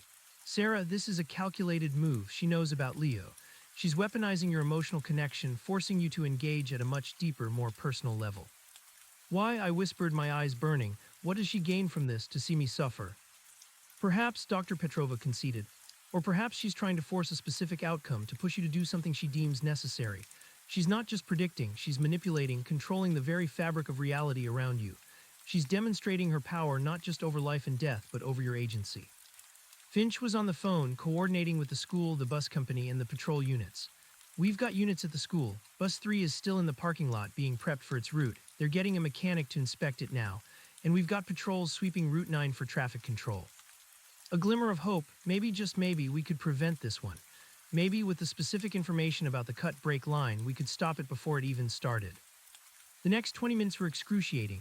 Every report from the school, every delay, every moment of silence felt like a lifetime. My palms were sweaty, my heart still racing a frantic rhythm against my ribs. I kept picturing Leo, his bright, innocent face, his infectious giggle. The thought of him on that bus hurt, or worse, it was unbearable. Then the call came through from the school. Officer Thompson, his voice a mix of awe and grim confirmation. Detective Finch, we have a confirmed issue with bus 3. The mechanic found a cut brake line. It was expertly done, almost undetectable without a thorough inspection, just as the caller described. A collective sigh of relief, quickly followed by a heavy silence. The watcher had been right, again, down to the most minute, horrifying detail, and because of her, bus 3 was grounded. Mrs. Henderson and the 23 children, including my Leo, were safe. Finch leaned back in his chair, exhaling slowly. She told us how to stop it. She gave us enough information just in time. Just like with Lily Kincaid, Dr. Petrova observed, her voice thoughtful. She set up the abduction and then guided us to the location. She predicted the fire, then gave us the crucial details to just barely save the child. Now she predicted a fatal crash and gave us the means to prevent it entirely. This is a pattern of deliberate, controlled intervention. But why? I demanded, the initial wave of relief giving way to a renewed surge of frustration and anger. Why play these games? Why not just report the brake tampering anonymously before the bus even leaves? Why put us through this agony, knowing that Leo was on that bus? Because, Sarah, she wants you to know she saved them, Dr. Petrova replied, her gaze unwavering. She wants you to understand that without her, these catastrophes occur. She wants to demonstrate her omniscience and the profound, catastrophic consequences of ignoring her. She's forging a bond, a dependency. She's becoming your indispensable, terrifying oracle. Finch was already barking orders into his phone. We need to secure that bus, full forensic sweep, every piece of equipment, every surface. Who had access to that bus last night? Who was in the depot? This wasn't a random act, this was targeted. The school district was in an uproar. All bus services for the afternoon were suspended and parents were called to pick up their children. The media, already on high alert due to the previous incidents, descended on Fairhaven Elementary. The official police statement was that a mechanical failure had been discovered on one of the buses, preventing a potential accident. The anonymous tip and my personal involvement remained a tightly guarded secret. But I knew the truth, and the truth was terrifying. The watcher had nearly killed my grandson to make a point. She had pushed me to the edge of an emotional precipice, then pulled me back, reminding me that she held all the cards. The relief of Leo's safety was immense, but it was tainted by the cold, hard reality of the watcher's deepening influence. I hugged Leo tighter than usual when I picked him up from school later that afternoon, burying my face in his sweet-smelling hair. He didn't understand the true nature of the averted tragedy, only that Grandma seemed extra cuddly. Finch's task force was working around the clock on the bus tampering. Security footage from the school bus depot was reviewed, personnel interviewed, but it was like chasing ghosts. The tampering had occurred sometime during the night, but no one could identify a specific individual. The perpetrator was as elusive as ever. The Clara Hayes lead was now under intense scrutiny. Could she be this meticulous, this cunning? Could her festering resentment from 2 decades ago have transformed into this chilling strategic campaign? Finch had found some distant relatives of Clara who mentioned she had always been intensely bright, a quiet child who absorbed everything and later excelled in computer science and data analysis in college. They had lost touch after her move. Computer science, data analysis, Dr. Petrova mused when Finch shared this. That would explain how she could gather such detailed information on the victims and potentially on Sarah's unlisted number. A deep dive into public records, social media, even police databases if she developed the skills to hack. And the untraceable calls could be a product of advanced VoIP spoofing or other sophisticated telecom techniques. So you think it's her then? I asked, a strange mix of dread and morbid curiosity settling over me. The idea of a human behind this was almost more terrifying than a supernatural entity. A human with that level of calculated cruelty, that profound, patient rage. It's the most plausible human explanation we have, Sarah, Dr. Petrova replied. The motive, perceived failure of the system in her sister's case. The means, intelligence and technical skill. The target, you as a symbol of that system and the community she feels wronged her. And the method, demonstrating control and dominance through a series of orchestrated events, some prevented, some not, always with a personal message to you. Finch nodded, running a hand over his face. We're putting out feelers, using every resource we have to locate Clara Hayes. If she's gone off the grid, it won't be easy. But days turned into another week and Clara Hayes remained a phantom. No recent addresses, no employment records, no credit card activity. It was as if she had simply ceased to exist. The frustration was palpable.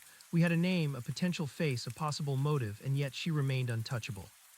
During this period of intense investigation and no new calls, I started to feel the weight of what Dr. Petrova had said. The watcher was cultivating a dependency.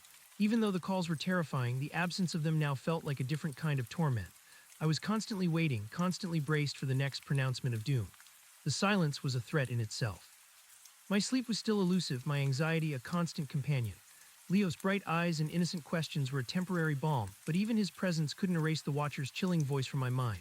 I found myself obsessively reviewing the details of Emily Hayes' disappearance, poring over the old, dusty case files Finch had provided. I wanted to understand Clara's pain, to find the spark that ignited this inferno. Emily Hayes had been a popular, vivacious young woman, a college student home for the summer. She had gone for a jog in the local park one evening and never returned. No body, no ransom note, no witnesses, just a chilling, inexplicable void. The original investigation had been thorough, but ultimately fruitless.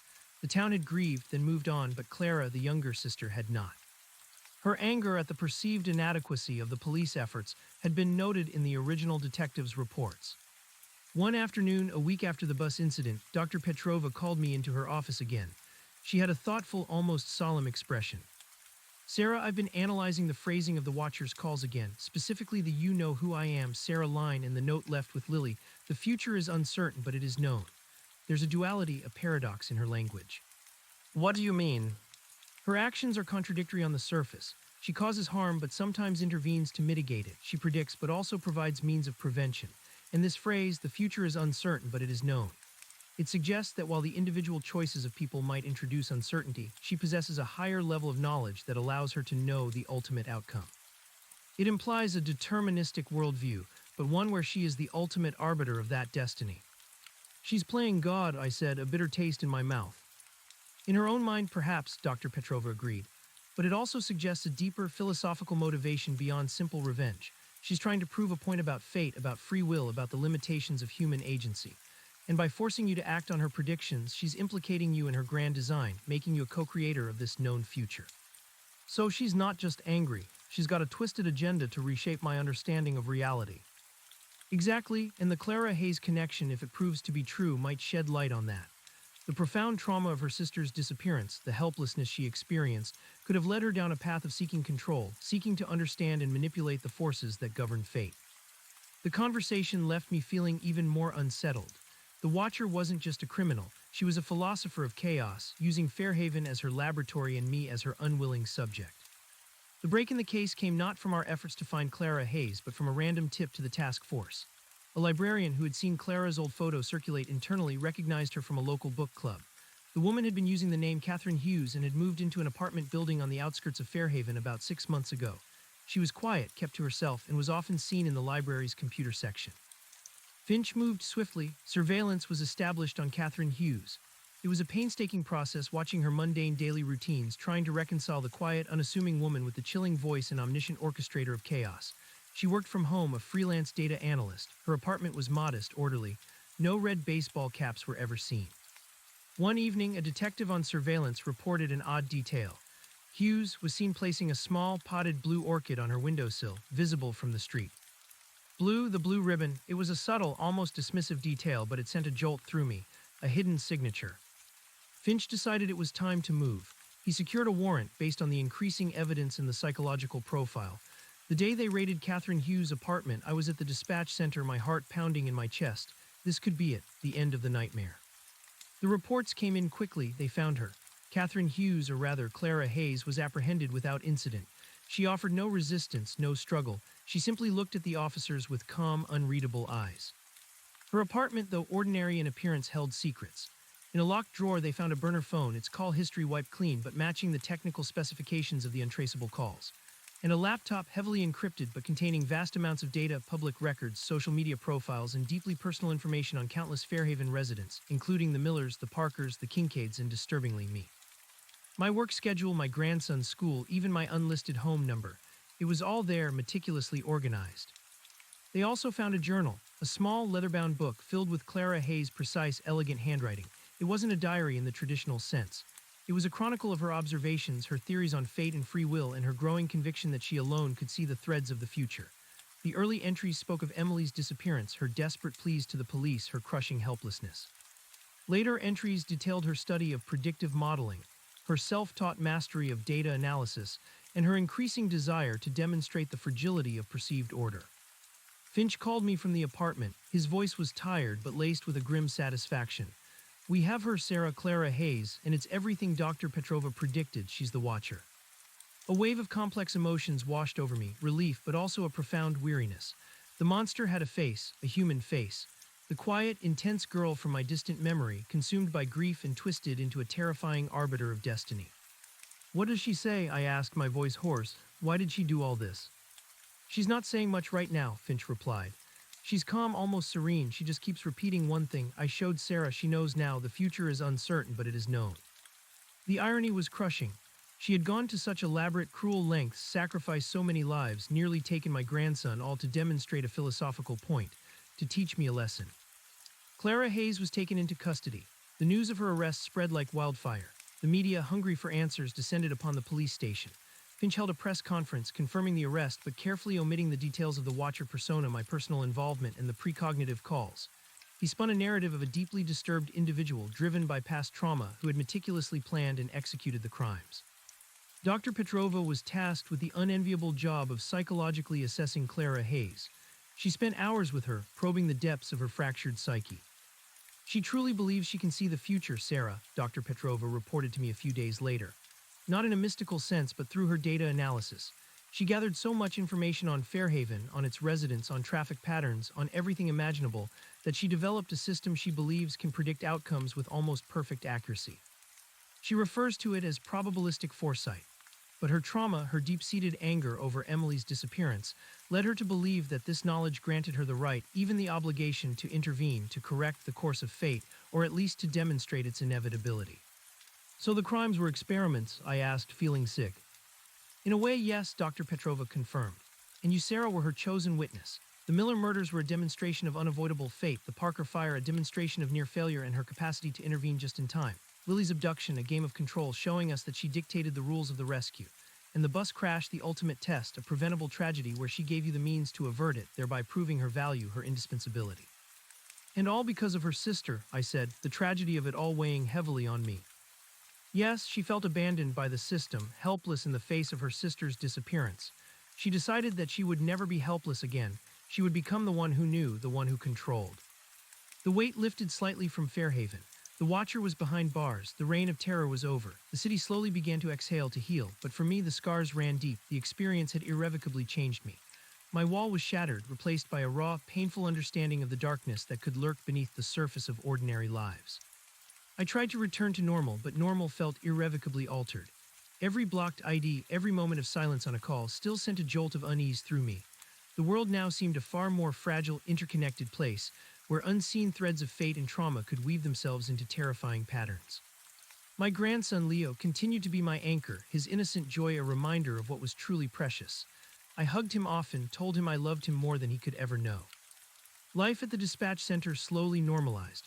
Mark, always solid and dependable, had become a quiet confidant. We shared an unspoken understanding of the horrors we had witnessed. Finch continued his police work, but he too was changed, the lines of weariness etched deeper on his face. He kept a closer eye on me, a silent protector. Clara Hayes remained uncooperative, calm, almost detached during her interrogations.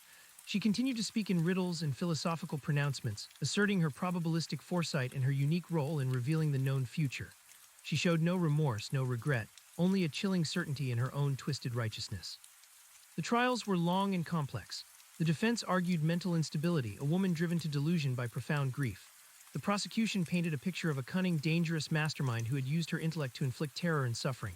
Ultimately, the evidence was overwhelming, and Clara Hayes was convicted on multiple counts, including murder, arson, and abduction. She was sentenced to life in prison without the possibility of parole. As she was led away from the courthouse, I caught a glimpse of her. Our eyes met across the crowded courtroom. Her gaze was still calm, still unreadable. But for a fleeting moment, I thought I saw something else there, a flicker of something akin to pity or perhaps a knowing satisfaction, as if to say, you still don't truly understand, Sarah. Months turned into a year. Fairhaven healed. New security measures were put in place at the school, counseling was offered to the affected families, and the memory of the Watcher faded into a cautionary tale, a local legend of terror. I still worked at the dispatch center, but I no longer built a wall. Instead, I tried to build bridges, to truly listen, to understand the nuanced pain and anger in every voice that reached out for help. I was changed. I was stronger, but also more vulnerable, more aware of the darkness that could lurk in the human heart. One quiet afternoon, almost a year and a half after Clara Hayes' arrest, I was at my kitchen table, sipping coffee, watching mittens doze in a sunbeam. My garden was in full bloom, a vibrant symphony of color and life. Leo was at school. The house was quiet, a peaceful, ordinary moment. Then my landline rang. My heart jumped, a primal surge of fear. It was an unlisted number, only a handful of people had it. My hand trembled as I reached for the phone. It couldn't be, not again. She was in prison, locked away. Hello, my voice was hesitant, a ghost of the strong, confident dispatcher I used to be. Silence, heavy, deliberate, the same silence that had preceded every call from the Watcher. My breath hitched. No, it couldn't be. Then a voice, soft, calm, familiar, but it was Clara Hayes. This voice was deeper, richer, with a subtle, gravelly edge. Yet the cadence, the measured tone, was eerily similar. Hello, Sarah, the voice said. I trust you've been well. My blood ran cold, colder than it ever had before. This wasn't Clara Hayes. This was someone else, someone new, but they knew my name. They had my unlisted number, and they had the same chilling calmness. Who is this? I managed, my voice a strangled whisper. A new beginning, Sarah, a new perspective. You thought you understood, you thought it was over, but the threads of fate are far more intricate than you imagine. I gripped the phone, knuckles white. No, you're wrong, she's in prison, it's over. The voice chuckled softly, a low, unsettling sound. Clara was merely a vessel, Sarah, a passionate, misguided instrument. She saw a flicker, a shadow of the truth, but she lacked the true understanding. She became too personal, too predictable. A vessel, an instrument, my mind reeled. Had Clara Hayes been merely a pawn in someone else's game? Had her grief and rage been exploited? What do you mean? I demanded, a fresh wave of terror washing over me. Clara thought she was the watcher. She believed she controlled the future. But she only saw what was allowed to be seen. She only acted when guided. I am the true observer, Sarah, the one who truly knows. And my purpose is far grander than her petty revenge. My head was spinning. This was impossible. A new watcher, or the original watcher, pulling Clara's strings all along. What do you want? I asked, the words raw, desperate. I want you to truly understand, Sarah, to see the deeper patterns, to recognize the true nature of fate, and I want you to be ready, because the next unfolding is far more significant than anything you have witnessed before. It will involve many, Sarah, many lives, and you, as always, will be at the heart of it, a crucial player in the tapestry. A crucial player, the tapestry. The phrases echoed Dr. Petrova's analysis of Clara, but delivered with an unnerving, chilling authority. When, I whispered, dread curling in my stomach. Soon, Sarah, very soon you'll feel the shift. And remember, the future is uncertain, but it is known, and you will be the one to bear witness. The line went dead. I stared at the phone, my hand still clutching it, cold and numb. The peaceful silence of my kitchen was shattered, replaced by the deafening echo of that new voice. This wasn't over, it had never been over. Clara Hayes was just the beginning, a terrifying prelude to something far more vast, far more sinister. The true watcher was out there, and I, Sarah Jenkins, was still her chosen witness. The dread settled in, heavy and suffocating. The relief I had felt for the past year and a half vanished, replaced by a cold, sharp terror. This new voice, this true watcher, spoke of deeper patterns, grander purposes, and many lives. It was no longer about a small town's specific tragedies, but something larger, a catastrophic event on a scale I couldn't yet comprehend. And I was at the heart of it. I immediately called Finch. My fingers fumbled with the numbers, my mind racing. He answered, his voice weary but professional. Finch here. Detective, it's Sarah. She called me, a new voice. She called my home number. My words tumbled out, breathless, panicked.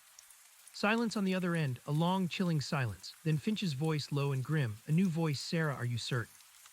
Yes, deeper, different cadence, but the same calmness, the same phrases. You know who I am, Sarah. The future is uncertain, but it is known. She said Clara was just a vessel, an instrument. She said she's the true observer. And she said something big is coming, many lives. Finch swore under his breath. This is impossible. Clara Hayes is locked away. There's no way she could have made that call or coordinated something like this from prison. She said Clara was just a vessel, I repeated, the words burning in my memory. She said she's the true watcher and her purpose is far grander. Stay put, Sarah, don't touch anything. Don't answer your phone again. I'm coming over, and I'm bringing Dr. Petrova. Within 30 minutes, Finch and Dr. Petrova were in my living room, the familiar scene now imbued with a fresh layer of terror. I recounted the call, every word, every inflection, my voice still trembling. Dr. Petrova listened intently, her expression serious, her eyes searching. This significantly alters our understanding of the phenomenon, Dr. Petrova said after I finished.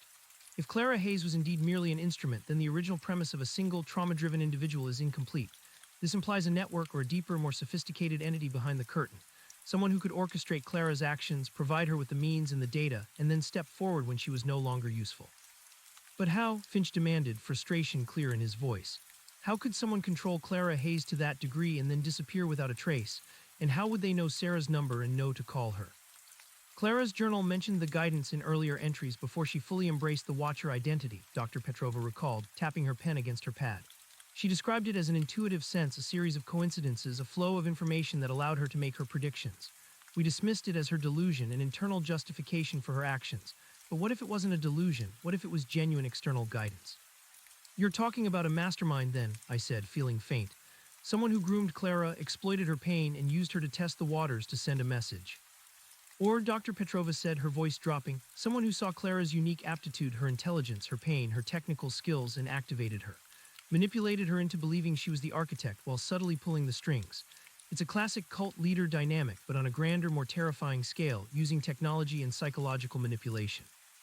And now they're moving on to something bigger, Finch added, rubbing his temples. A significant unfolding, many lives. This is escalating beyond anything we've seen. And Sarah, Dr. Petrova continued, turning her piercing gaze to me, you are still the nexus, the constant in this equation. Why you? Why did they choose you to be their witness, their crucial player? I shook my head, my mind a whirl of fear and confusion. I don't know, I'm just a dispatcher, an ordinary person. That's what makes you so compelling, Sarah, Dr. Petrova countered. You represent the ordinary person confronting the extraordinary. You're relatable. You're a symbol of the system they're trying to challenge. And you possess a unique emotional resilience forged over years of dealing with trauma, which makes you a robust, if unwilling, participant in their game. Finch was already on his phone, mobilizing resources. We need to sweep Sarah's house for bugs, cameras, anything. We need to put a full trace on this new call, however untraceable it might seem. And we need to go back over Clara Hayes' history, every interaction, every communication. Was there anyone else? Anyone who might have influenced her?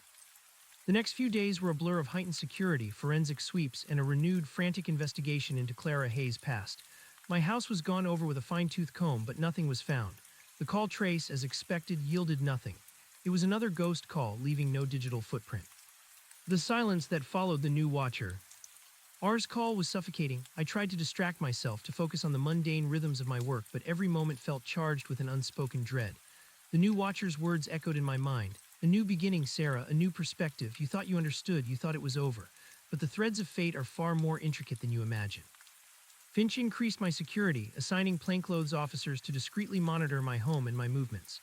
He also had Mark implement new, more robust protocols for handling suspicious calls at the dispatch center, but we both knew it was largely symbolic. If this new watcher was as sophisticated as they claimed, conventional defenses might be futile. Dr. Petrova insisted on more frequent sessions, delving deeper into my psyche, exploring the nuances of the watcher's calls. Their language is fascinating, Sarah, she observed during one session. It's less about personal vendetta and more about a larger, almost cosmic design. Threads of fate, tapestry, true nature of fate. This entity seeks to reveal, not just to punish. And their claim that Clara was merely a vessel is profoundly disturbing. It implies a level of manipulation and foresight that transcends individual genius. But who could do that? I asked, frustrated. Who could be so powerful, so hidden? Someone with immense resources, Sarah. Someone with a deep understanding of human psychology, advanced technology, and perhaps a network of operatives. Think of it as a highly sophisticated game where Clara Hayes was merely the first, most visible piece on the board, designed to test your responses, to draw you into their orbit. The idea of being part of some grand, terrifying game made my skin crawl. I was a pawn, a piece in a scenario I didn't understand, controlled by an unseen hand. The helplessness I had felt during Emily Hayes' disappearance, the very feeling that had supposedly driven Clara, now gripped me with renewed force. Finch, meanwhile, had begun the laborious process of revisiting Clara Hayes' case. He sent detectives to interview her distant relatives again, to speak with former classmates, and to painstakingly reconstruct her life, looking for any anomalous interactions, any mentors, any hints of an external influence. He even arranged a visit to Clara herself. He went with Dr. Petrova. I remained at the dispatch center, monitoring their secure communications link. When he finally called me from the prison's visitor room, his voice was heavy. "She's undisturbed, Sarah," Finch reported, his voice tinged with a strange mix of awe and frustration. "She didn't react to our questions about a new watcher. She just smiled, that same calm, unreadable smile, and repeated, 'The future is uncertain, but it is known. Sarah will see the truth. She will understand the deeper patterns.'" She referred to her convictions, her probabilistic foresight, as a gift. As if she genuinely believed her own rhetoric, and that her actions were simply a necessary demonstration of it. "So she wasn't lying about believing she was the watcher?" I asked. "It seems not," Dr. Petrova's voice chimed in, clear over the line. "Her delusion appears to be genuinely held. She's convinced she uncovered these threads herself, which means this new entity is either extremely good at psychological conditioning, or they are so far removed, so subtle in their influence, that Clara truly never perceived herself as being manipulated." "She still holds you in high regard, Sarah," Finch added. "Almost reverent. She believes you are destined to see what she saw, to become a true witness." The conversation with Finch and Dr. Petrova only deepened the mystery. If Clara was truly convinced she was the watcher, then the new voice's claims were even more chilling. It meant someone was capable of such profound, long-term manipulation that their puppet believed themselves to be the master. Days bled into a week, then a second. The new watcher remained silent. The city, oblivious to the renewed threat, began to forget the old one. But for me, the silence was a constant thrum of anticipation, a tightening knot in my stomach. It was like waiting for a storm, knowing it would be catastrophic, but having no idea where or when it would hit. Then, 3 weeks after the new watcher's call, it began. It wasn't a call to my home this time. It wasn't a blocked ID. It was a mass alert flooding the emergency channels, a new kind of terror for Fairhaven. I was on duty, the late shift. The dispatch center was relatively quiet, the usual hum of routine calls filling the air. Suddenly, every screen in the room flashed red. An automated, pre-recorded message began playing on a loop, overriding the police and fire frequencies, even broadcasting over local radio. The voice was synthesized, distorted, but the words were eerily clear. It was the same calm, deep, gravelly voice of the new watcher. "Attention, citizens of Fairhaven and Sarah, listen closely. The first thread of the grand design is about to be pulled. At precisely 10:17 p.m. tonight, the Fairhaven Bridge will collapse. The old iron structure, weakened by decades of neglect and recent undetectable sabotage, will give way. Numerous vehicles, dozens of lives, and irreversible tragedy. Witness the truth, Sarah. The future is uncertain, but it is known. The message repeated, a cold, unfeeling pronouncement of doom. The dispatch center erupted. Phones rang off the hook. Officers screamed into their radios, trying to get through the automated message. Bridge collapse, Mark shouted, his face ashen. The Fairhaven Bridge, that's the main artery into the city. It's always busy. My heart plunged. The Fairhaven Bridge, I knew it well. It was an old, beautiful iron bridge, a landmark, but also a vital connector. It was always bustling, even late at night. 10:17 p.m., that was in less than an hour. It said undetectable sabotage, I choked out, remembering Clara's specific details about the brake line. This isn't just a prediction, it's a warning. There's a way to stop it. Finch's voice cut through the chaos, booming from the speaker on Mark's desk. Everyone calm down, Mark. Get me engineering now. Structural reports for the Fairhaven Bridge. Sarah, what else did the message say? Anything specific about the sabotage? No, I cried, replaying the synthesized voice in my head. Just undetectable sabotage and weakened by decades of neglect. It implied the neglect made it vulnerable to the sabotage. Damn it, Finch swore. Okay, everyone, priority 1, all available units to the Fairhaven Bridge. Block off all access points immediately. Do not let any vehicles onto that bridge. Repeat, no vehicles. The dispatchers worked with frantic urgency, redirecting traffic, contacting the Department of Transportation, mobilizing emergency services. The air was thick with tension, with fear. This was on a scale far beyond Clara's previous actions. This was a potentially massive loss of life. The bridge has been under stress for years, Sarah, Mark said, frantically typing. There have been reports. Budget cuts prevented major repairs. It's old iron construction, perfect for a sabotage that just needed a final push. The clock on the wall glared at us, 9:35 p.m. We had 42 minutes. 42 minutes to clear a major bridge and prevent a catastrophe. Reports started coming in from officers en route. Traffic is heavy on both sides, command. People are confused, trying to get past. We've got congestion. Tell them it's a bomb threat, Finch yelled over the radio, making a snap decision. Whatever it takes, get that bridge cleared. We can't afford to explain right now. The lie, while necessary, sent a fresh wave of panic through the city. Car alarms blared, horns honked, and confused drivers argued with officers trying to force them off the bridge. It was a nightmare of controlled chaos. Meanwhile, Finch was trying to get through to the bridge engineers. We need an assessment. Can we reinforce it? Can we do anything? The answer was grim. The bridge was old. Any attempt at rapid reinforcement would be dangerous, potentially destabilizing it further. There was no time to find and disarm an undetectable sabotage.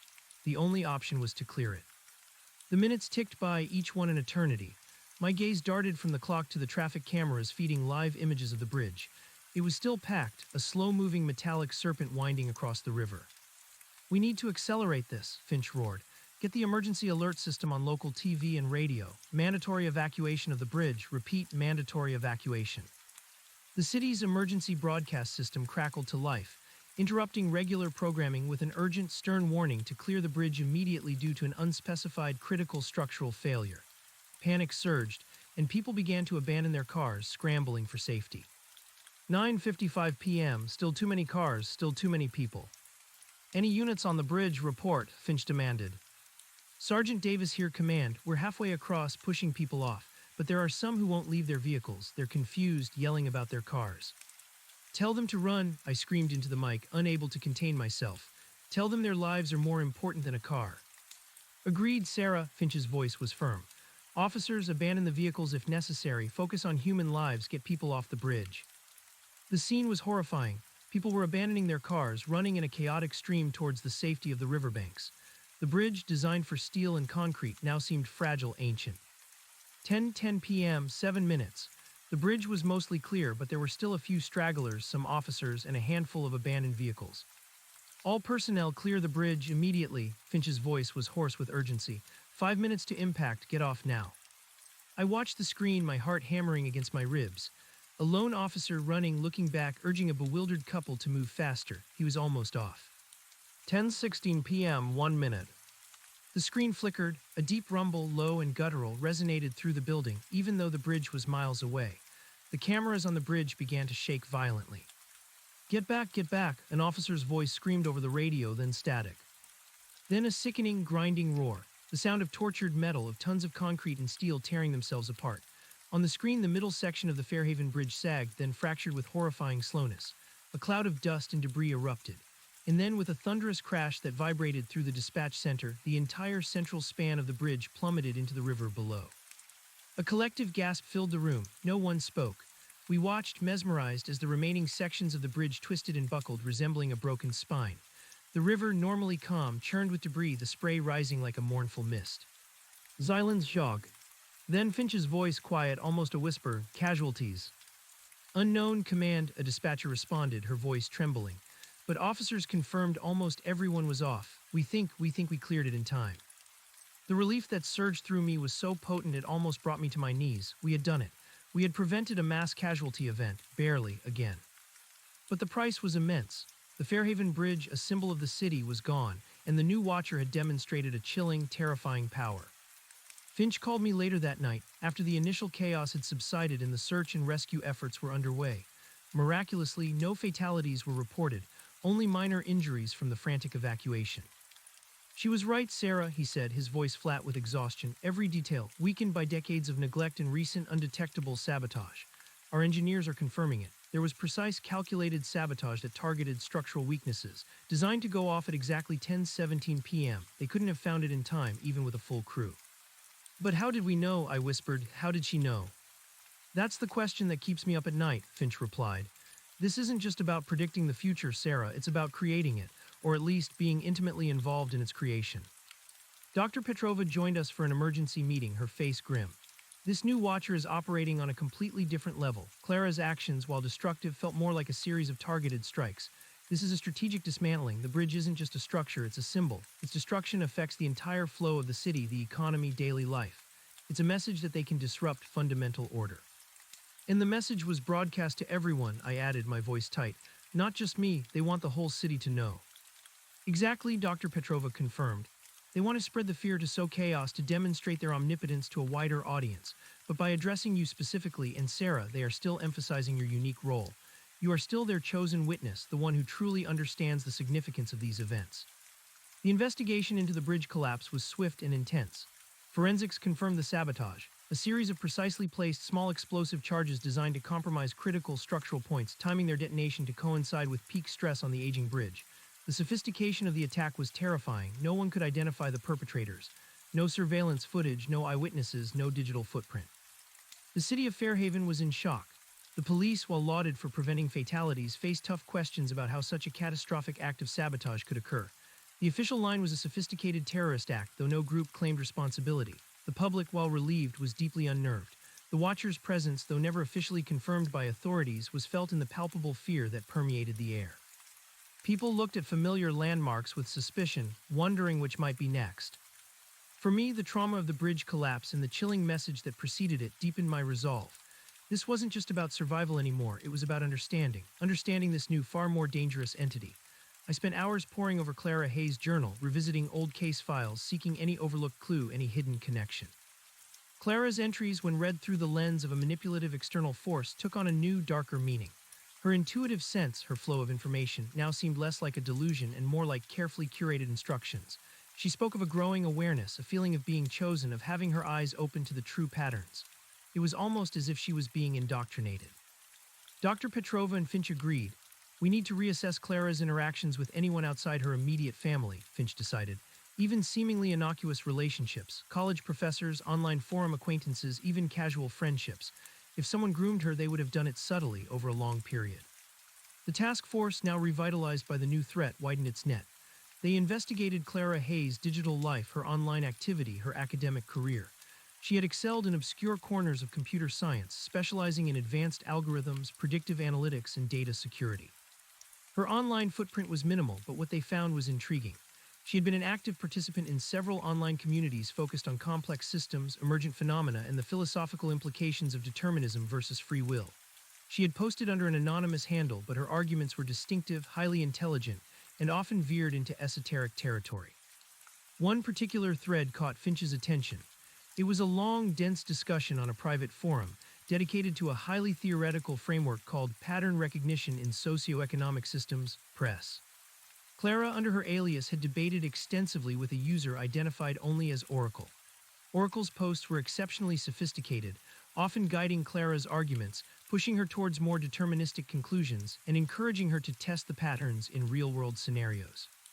Oracle, Finch mused, showing Dr. Petrova and me the printouts. This user seems to have been instrumental in shaping Clara's philosophical framework. They encouraged her to move from theory to application, from observing to knowing and intervening. Dr. Petrova leaned forward, her eyes gleaming with recognition. This is it. This oracle could be the new watcher, or at least a primary node in their network. The language, the concepts, it's all perfectly aligned with the calls we're receiving. This is a very advanced mind, Sarah, a true intellectual architect. Can we trace Oracle? I asked, a sliver of hope rekindling. Finch shook his head, frustrated. It's an encrypted forum hosted offshore. Oracle's digital trail is heavily obfuscated. They used multiple VPNs, proxy servers, and even bounced their signals off satellite networks. It's like chasing smoke, but we're trying. The identity of Oracle became the new, central focus of the investigation. Finch brought in cybercrime specialists, hackers, anyone who could crack the layers of digital protection surrounding this enigmatic figure. Meanwhile, the city tried to adapt to life without its main bridge. Detours were set up, ferries deployed, but the disruption was profound. Traffic snarled, businesses suffered, and the sense of isolation grew. The Watcher had delivered a powerful, non-lethal blow that resonated throughout the community. A week after the bridge collapse, another mass alert flashed across the dispatch screens. The same synthesized voice broadcast to the entire city. Attention Fairhaven and Sarah. The next thread will be pulled in 3 days. The Fairhaven General Hospital. Its critical life support systems will fail, not all at once, but systematically. Starting with the emergency room, then intensive care, then pediatrics, a slow, agonizing cascade, a demonstration of systemic vulnerability. Watch the flow, Sarah. The future is uncertain, but it is known. My blood ran cold. The hospital lives on the line, not from a sudden crash, but a deliberate, slow, agonizing failure. This wasn't just about destroying infrastructure, it was about targeting the very heart of the community's ability to heal, to save lives. And the deliberate, drawn-out nature of it was pure, unadulterated psychological torture. Fairhaven General, I choked out, my voice trembling. My mother, she's a patient there, she's in for her hip replacement. Mark looked at me, his face pale. She's not in critical care though, right, Sarah? No, but a systemic failure. What if it spreads? What if it affects everyone? My mind raced with images of my frail mother, helpless, in a hospital plunged into chaos. Finch's voice was on the secure line instantly. Fairhaven General, Jesus Christ, this is pure evil. What are the details, Sarah? Anything about the sabotage? No specifics, Detective, I replied, trying to keep my voice steady. Just critical life support systems will fail, and systematically. Starting with ER, then ICU, then pediatrics. Okay, Finch said, his voice grim. 3 days, that's a small window, but it's more than we had for the bridge. We need to secure that hospital now, full lockdown. Every system, every backup needs to be inspected. Get a team of IT specialists, engineers, and biomedical technicians in there immediately. The next 72 hours were a blur of frantic activity. Fairhaven General was transformed into a fortress. Police units guarded every entrance. Tech teams swarmed the facility, scrutinizing every piece of equipment, every server, every power conduit. They looked for anything, malware, physical tampering, anything that could cause a systematic failure. I called my mother, telling her vaguely about a security alert at the hospital that might cause some delays. She was annoyed but understood. I didn't tell her the true nature of the threat. How could I? Dr. Petrova analyzed the Watcher's strategy. This is a test of resilience, Sarah, of the system and of you. The bridge was a dramatic external collapse. The hospital is an internal, insidious threat. It targets the vulnerable, creates prolonged suffering, and forces impossible choices. It's designed to break morale, to create utter despair. The cybercrime specialists working on the Oracle lead reported a breakthrough, albeit a small one. They had managed to decrypt some of Oracle's earlier, less protected communications on the press forum. It revealed a network of highly intelligent individuals, scattered across the globe, all discussing these theories of predictive modeling and societal control. Oracle appeared to be the central figure, the one who synthesized their ideas and pushed them towards more radical conclusions. It's not just one person, Sarah, Finch said, frustration etched on his face. It's a collective, a dark think tank. They're using Fairhaven as their proving ground, their live experiment. So what's their end game? I asked, looking at the complex flowcharts and network diagrams plastered on the wall. To collapse society. Perhaps not collapse, but restructure, Dr. Petrova suggested. To demonstrate the fragility of our current systems and then perhaps to offer an alternative, a known future they can control. This is the ideology of technocratic authoritarianism cloaked in philosophical rhetoric. The 72 hours passed with agonizing slowness. I barely slept, my mind a constant loop of fear for my mother, for the hospital, for the countless innocent lives that hung in the balance. The tech teams at Fairhaven General found nothing. No malware, no physical tampering, no obvious vulnerabilities that matched the Watcher's prediction. Every system was triple-checked, every backup was confirmed. The hospital seemed secure. Maybe we prevented it, Mark suggested, his voice hopeful on the morning of the third day. Maybe our actions, our vigilance, changed the known future.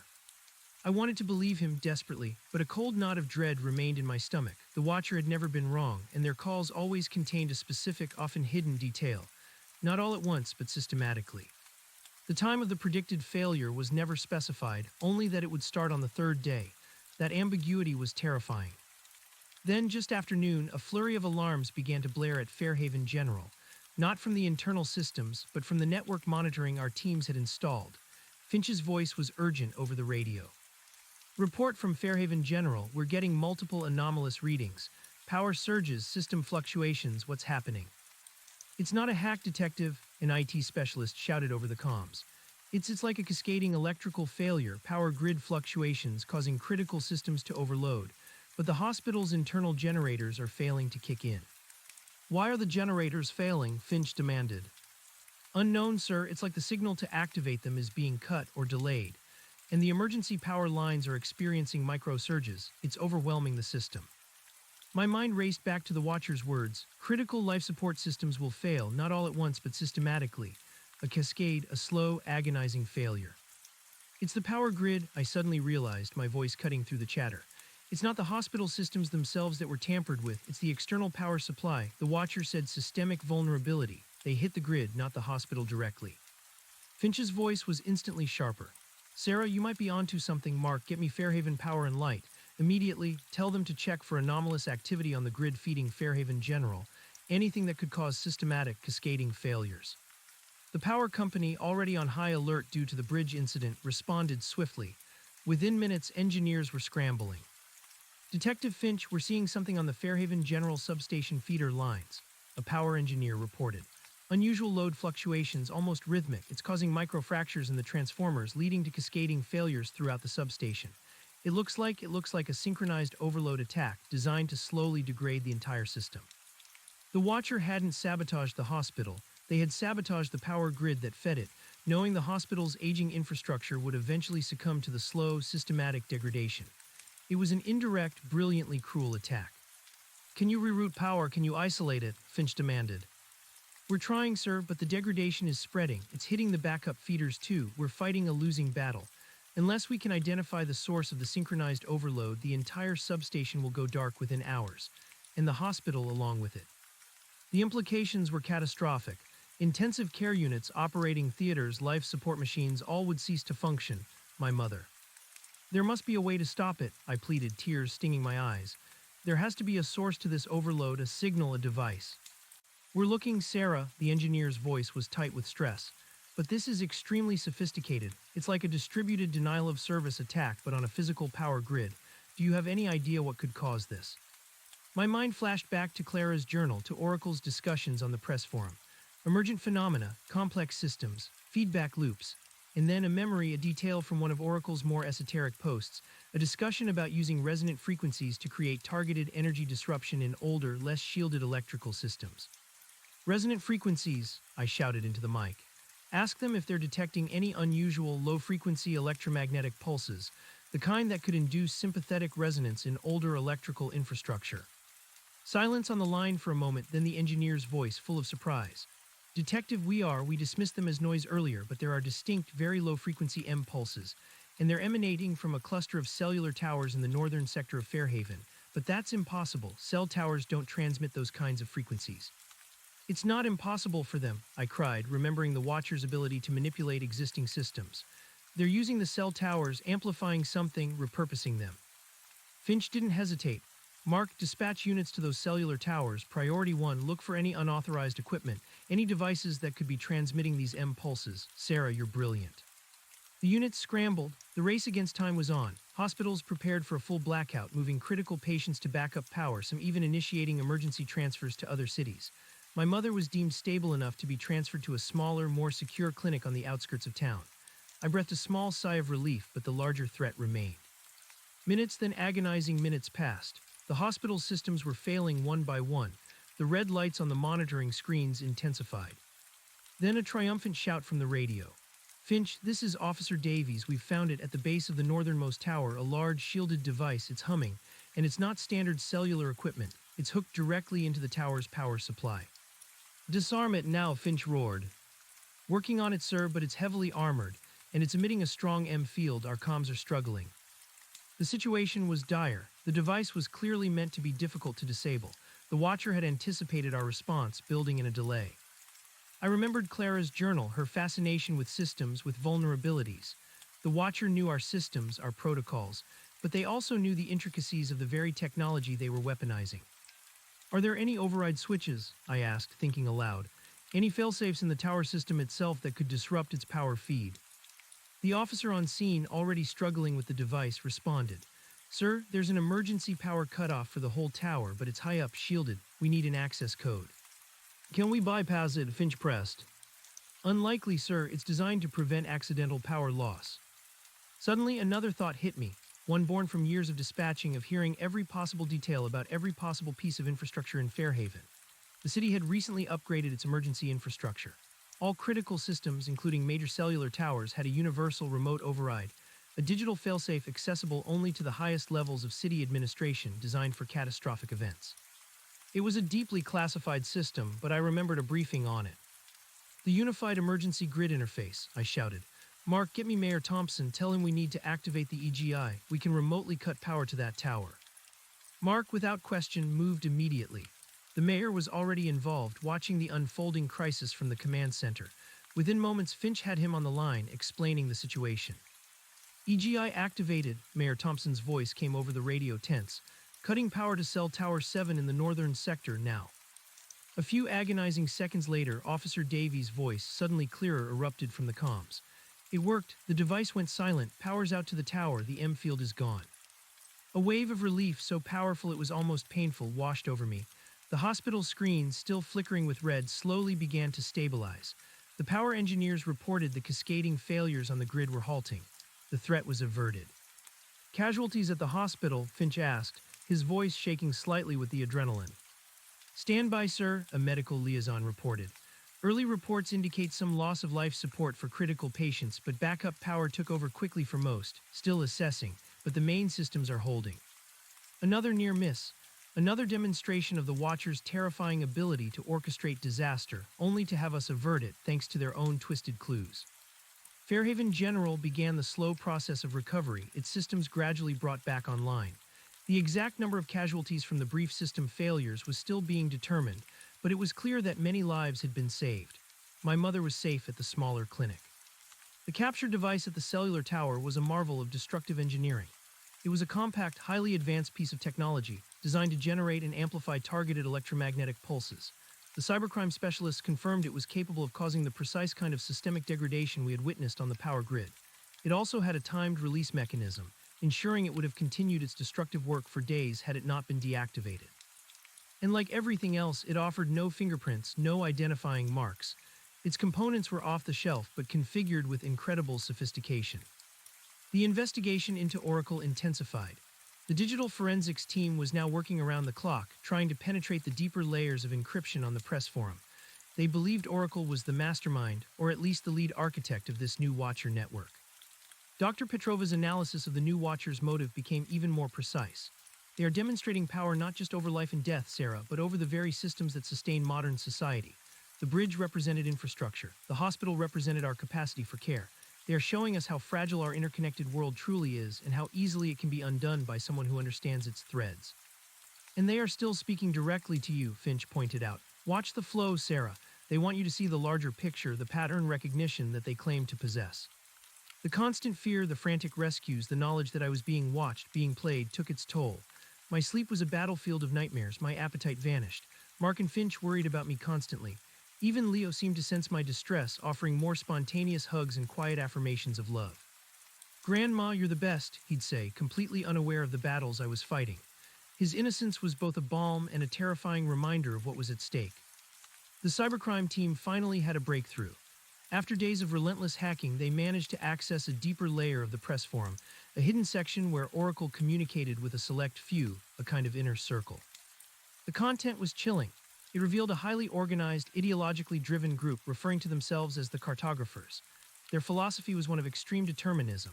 They believed that human free will was an illusion, that all events were predetermined by complex, interacting forces, and that their advanced predictive modeling could reveal the known future. They saw humanity as a species stumbling blindly, creating chaos through its illusion of choice. Their ultimate goal was to demonstrate this deterministic reality and, through controlled chaos, guide humanity towards a more ordered future, one where their probabilistic foresight would be the ultimate arbiter. Oracle, the leader of the cartographers, was not a single person, but a collective identity used by the group's central intelligence.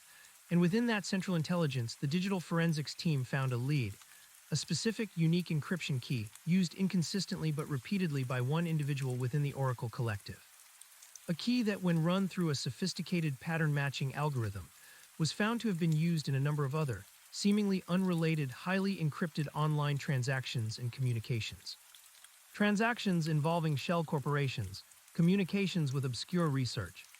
Communications with obscure research facilities. This was it, this was the thread. "Who is it?" I asked, leaning forward, my heart pounding. Finch's face was grim as he looked up from the screen. The unique key belongs to a Dr. Eris Thorne. He's a former professor of theoretical physics and advanced AI ethics at a prestigious university across the country. He left academia abruptly 5 years ago, citing philosophical differences with the scientific establishment. Since then, he's been largely off the grid, though his publications are still highly regarded, particularly his early work on emergent systems and predictive algorithms. He was considered a genius, a visionary even, but also an eccentric, highly controversial figure. Dr. Petrova gasped softly. "Eris Thorne, I know his work. He wrote a seminal paper on the illusion of choice in self-organizing systems. It was incredibly abstract, almost poetic, but deeply unsettling. He argued that even seemingly random human decisions could be predicted with enough data given sufficient processing power. He called it superdeterminism. If he's behind this, then this is far more than a cult. This is a scientific fundamentalism." My mind flashed back to Clara's journal, her fascination with fate and free will. Thorne's work would have been catnip to her. "So he's Oracle," I stated, feeling a cold certainty. "He's the one who cultivated Clara, who built this whole cartographer's network." "It would explain a lot," Finch agreed, pacing the small office. "His brilliance, his resources, his philosophical drive. It fits the pattern of someone capable of orchestrating such complex, indirect attacks and who sees human lives as mere data points in a grand experiment." The revelation of Eris Thorne as the likely mastermind sent a tremor through the investigative team. Finch immediately coordinated with federal agencies, launching a nationwide manhunt for Thorne. His last known address was a remote compound in the mountains, heavily fortified and booby-trapped, making it clear he was prepared for detection. The information from the press forum also detailed the cartographer's plan for Fairhaven. It wasn't just about destruction. It was about a sequential demonstration of systemic fragility. The bridge was infrastructure failure. The hospital was life support vulnerability. The next targets, hinted at in encrypted fragments, seemed to indicate an attack on information integrity and social cohesion. They were systematically dismantling the pillars of a functioning society, demonstrating how easily order could devolve into chaos, and then presumably offering their ordered future as the Onal. Why solution? The pressure mounted. Fairhaven was still reeling from the bridge collapse and the near catastrophe at the hospital. People were anxious, suspicious. The unspoken fear of the Watcher permeated everything. Finch made a public statement acknowledging the ongoing investigation into a highly sophisticated domestic terror group, but omitted details about Eris Thorne and the philosophical underpinnings. He wanted to avoid panicking the public further, or giving the cartographers the validation they craved. Days later, the next warning came. Again, a mass alert broadcasting across all emergency frequencies and local media. The synthesized voice of Oracle, calm and chilling. "Attention, Fairhaven and Sarah. The third thread will be pulled in 2 days. The integrity of your information will be compromised. Your trust in truth will erode. Your ability to discern fact from fiction will vanish. Beginning with your local news outlets, then your financial records, then your public institutions. A silent digital plague designed to foster utter confusion. Witness the unraveling, Sarah. The future is uncertain, but it is known." My blood ran cold. Information, truth, trust. This wasn't about physical destruction or immediate loss of life, but something far more insidious. It was an attack on the very fabric of society, on the shared understanding of reality. "Digital plague," I whispered, staring at the screen. "They're going to hit our data, our communications." "They're going for cognitive dissonance," Dr. Petrova said, her voice tight. If people can't trust what they see, hear, or read, they become easy to manipulate. They become desperate for someone to tell them what's true. It creates a vacuum for their ordered future. Finch was already barking orders. Mark, get me every IT specialist, every cybersecurity expert in the city. Alert all local news stations, banks, and city departments. Full digital lockdown. Monitor for any anomalous activity. This is a direct attack on our information infrastructure. The city plunged into a new kind of crisis. Cybersecurity teams worked frantically, attempting to fortify systems, but the cartographers were clearly several steps ahead. Their methods, honed by Thorn, were frighteningly advanced. I was tasked with monitoring the influx of emergency calls, but this time the calls themselves were the battlefield. Within hours, the first wave hit. Local news channels began broadcasting bizarre, fabricated stories. A major food contamination scandal at a popular grocery chain. A false declaration of a state of emergency from the mayor's office. A wildly inflated death toll from the bridge collapse, complete with fake interviews with grieving families. Panic began to spread. People called 911, frantic, asking if the news reports were true. Was their food safe? Was the mayor really declaring martial law? Was the city under attack by a rogue military unit, as one station falsely reported? It's a disinformation campaign, Mark said, running a hand through his hair. They're using deepfakes, manipulated audio, everything. Our own citizens are amplifying it, sharing it on social media. It's overwhelming. The dispatch center became a hub of conflicting information. We were trying to reassure people, to tell them the reports were false, but how could we convince them when the news looked so real, sounded so legitimate? The trust is eroding, Dr. Petrova observed during a tense briefing. This is precisely what Thorn predicted. People are hardwired to believe what they see and hear from established sources. When those sources are corrupted, it creates deep psychological distress and a profound sense of helplessness. 2 days later, as Oracle predicted, the attack escalated. It hit the city's financial institutions. Bank accounts showed wildly incorrect balances, transactions were mysteriously reversed, credit card numbers were randomly shuffled, people couldn't access their money, businesses couldn't process payments. The chaos on the streets was palpable. Angry crowds gathered outside banks, demanding answers. The city's economy ground to a halt. Police were deployed to maintain order, but their resources were stretched thin. This isn't just about money, Sarah, Finch said, exhausted. It's about control. They're paralyzing the city, showing people that their entire lives, their stability, their sense of security can be erased with a few lines of code. The federal agencies were struggling to track Thorn. He was a ghost in the machine, his digital footprint too sophisticated, too fragmented. The compound had been raided, but it was empty, a mere decoy. My own personal information, my bank accounts, my medical records, all were targeted. My pension fund appeared to have vanished, then reappeared with a massive, inexplicable sum. My credit score fluctuated wildly. It was designed to sow personal doubt, to make me feel as vulnerable as everyone else. They're trying to break you, Sarah, Dr. Petrova told me. They want you to experience the full weight of this unraveling, to witness how easily society can descend into anarchy without a guiding hand. They want you to beg for their ordered future. I refused to break. I clung to Leo, to his unwavering trust, his innocent belief in my ability to keep him safe. I doubled down at work, my voice a steady anchor of calm in the storm of misinformation, guiding people, reassuring them, even when I felt anything but reassured myself. The attack on information integrity lasted for 5 agonizing days. By the end, Fairhaven was a city on the brink. People were hoarding supplies, mistrusting their neighbors, and openly questioning the competence of their government. The cartographers had successfully demonstrated their power to sow confusion and erode trust. Then the attacks abruptly stopped. The fake news broadcasts ceased. The financial system slowly began to revert to normal, though some transactions were permanently lost, creating new layers of dispute and mistrust. The damage was done. The city was fractured, its spirit wounded. The silence that followed was even more terrifying than the attacks themselves. It was the calm before the next, inevitable storm. Finch and his team, with federal assistance, continued their relentless pursuit of Eris Thorn and the cartographers. They managed to track down a few of the lower-level members of the Oracle Collective, individuals who had contributed to the online discussions but had no direct knowledge of Thorn's physical location or the operational planning. These individuals were mostly academics, disillusioned scientists, and tech enthusiasts, all drawn in by Thorn's compelling philosophy and promises of a rational, ordered world. They were ideologues, not terrorists, and they were stunned to learn the real-world implications of their theoretical discussions. They believed they were part of an intellectual movement, Sarah, Finch explained, frustrated. They thought they were just contributing to a new way of thinking, a new science of societal prediction. They had no idea Thorn was actually acting on these theories, using them to dismantle a city. Dr. Petrova concluded Thorn is a master manipulator. He built a network of brilliant minds, extracted their intellectual contributions, and used their shared ideology to create a powerful, distributed, and nearly untraceable weapon. But Thorn himself remained elusive. He was always one step ahead, a ghost, a shadow. The captured M device from the cell tower, along with the information gathered from the press forum, indicated a vast network of resources and advanced technology, far beyond what any single individual could manage. He had to have deep pockets or powerful backers. The lull lasted for 2 weeks.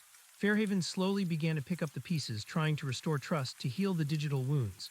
It was a painstaking process, made harder by the pervasive fear that it could all unravel again at any moment.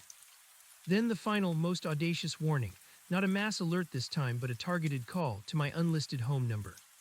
My hand trembled as I answered, "Hello." The deep, calm, synthesized voice, Oracle. "Hello again, Sarah. You have witnessed the dismantling of infrastructure, the vulnerability of life, and the erosion of truth. You have seen how easily the illusion of free will crumbles when confronted with the precision of deterministic design. The cartographers have demonstrated their intent, and now for the final act of this Fairhaven demonstration, the ultimate proof of our necessity." My breath hitched. What now? A crisis of self, Sarah.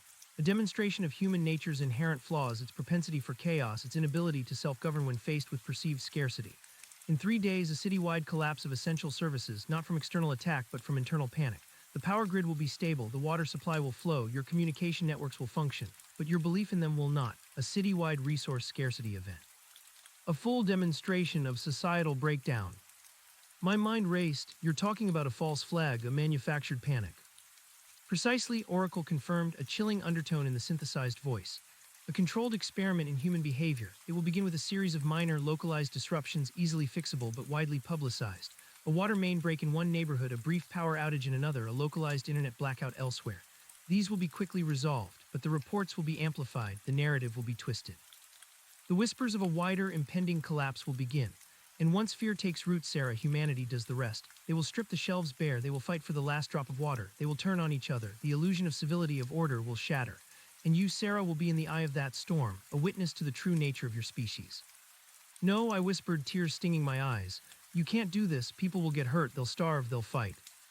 They will demonstrate their inherent nature, Oracle corrected, utterly devoid of emotion. Their need for a guiding hand, their inability to control their own destiny. Remember, Sarah, the future is uncertain, but it is known. And you will bear witness to the deepest pattern of all, humanity's inherent need for control, even if it must be imposed. The line went dead. I collapsed into my chair, shaking. This was it, the final, most cruel act. They weren't going to destroy systems, they were going to destroy people's faith in systems. They were going to trigger a self-fulfilling prophecy of chaos. And I, Sarah Jenkins, was once again the chosen observer. I immediately called Finch. His voice was grim as I relayed Oracle's chilling prediction. "A manufactured panic," Finch repeated, his voice low. "This is a whole new level of psychological warfare, and it's brilliant in its cruelty. If people believe the power is out, they'll hoard. If they believe the water is contaminated, they'll fight for bottled water. It leverages our greatest vulnerabilities." Dr. Petrova arrived, her face etched with concern. "This is the ultimate test, Sarah. It's designed to prove Thorne's deterministic worldview, to show that, given the right inputs of fear and misinformation, humans will always descend into chaos. It undermines the very concept of community, of cooperation. It's designed to break the human spirit." The 3-day countdown began. Finch immediately put all city services on high alert. He briefed the mayor, warning him about the impending psychological attack. The plan was to be transparent, to issue warnings about potential disinformation, to reassure the public that essential services were stable. But how do you fight an enemy that attacks belief itself? "We can't stop people from panicking if they believe they need to panic," Mark observed, looking through emergency protocols. "We can tell them the water is safe, but if they see a news report, even a fake one, about contamination, they'll buy all the bottled water. Then when the shelves are empty, the panic becomes real." "We need to monitor social media more closely than ever," Finch decided. "Every rumor, every piece of misinformation needs to be immediately debunked. We need to flood the zone with accurate information. But it's like trying to put out a forest fire with a watering can." Meanwhile, the hunt for Eris Thorne intensified. Federal agents were closing in on a network of shell corporations that had funded Thorne's research and facilitated the acquisition of the advanced components found in the sabotage devices. The trail led to a shadowy global organization, a think tank disguised as a philanthropic foundation, dedicated to optimizing societal outcomes. Thorne was clearly their operational leader, their implementer. "This isn't just about Thorne anymore, Sarah," Finch said, showing me encrypted documents recovered from the shell corporations. "He's got powerful backers, a global network. people who genuinely believe in this superdeterminism and who want to impose their vision of a perfectly ordered world. So the cartographers are just one arm of this bigger organization? I asked, feeling overwhelmed. It appears so, Dr. Petrova confirmed. Thorne is the architect of the Fairhaven demonstration, but the ideology, the resources, the sheer scale of this operation point to something far grander. Fairhaven is just a microcosm, a proof of concept. The first day of the predicted chaos began subtly. A minor power flicker in one neighborhood attributed to an overloaded transformer, a brief localized internet outage due to fiber cut, a water pressure drop in another district, all quickly resolved, all with public reassurances from the city. But the cartographers were at work. Fake social media accounts amplified by bots began to spread rumors. Did you hear about the power outage? It was longer than they said. My neighbor says his water tasted funny after the pressure dropped. I heard the internet was out because hackers are taking over the grid. The whispers grew, small-scale hoarding began. A few shelves at grocery stores looked a little barer than usual. Finch's teams worked tirelessly to debunk every rumor, but it was like playing whack-a-mole. For every lie they squashed, 10 more popped up. Day 2, the disruptions became slightly more pronounced, still minor in reality, but amplified 1,000-fold by the cartographers' disinformation network. A false news report claimed a citywide water contamination advisory was imminent. Another, a mass power grid failure due to solar flares. People already unnerved started to react. The call center became a barometer of the city's escalating panic. Calls about suspicious activity turned into reports of looting. Questions about utility outages became desperate pleas for information about the impending apocalypse. I saw it firsthand. My elderly neighbor, Mrs. Henderson, a sweet, usually calm woman, knocked on my door, her eyes wide with fear. "Sarah, have you seen the news? They say the water's not safe. I saw people fighting over bottled water at the store. What should I do? I only have a few bottles left." I reassured her, told her the city had confirmed the water was fine, but her fear was palpable. I ended up giving her a case of my own bottled water, knowing it might not be enough to truly calm her, but hoping it would buy her some peace of mind.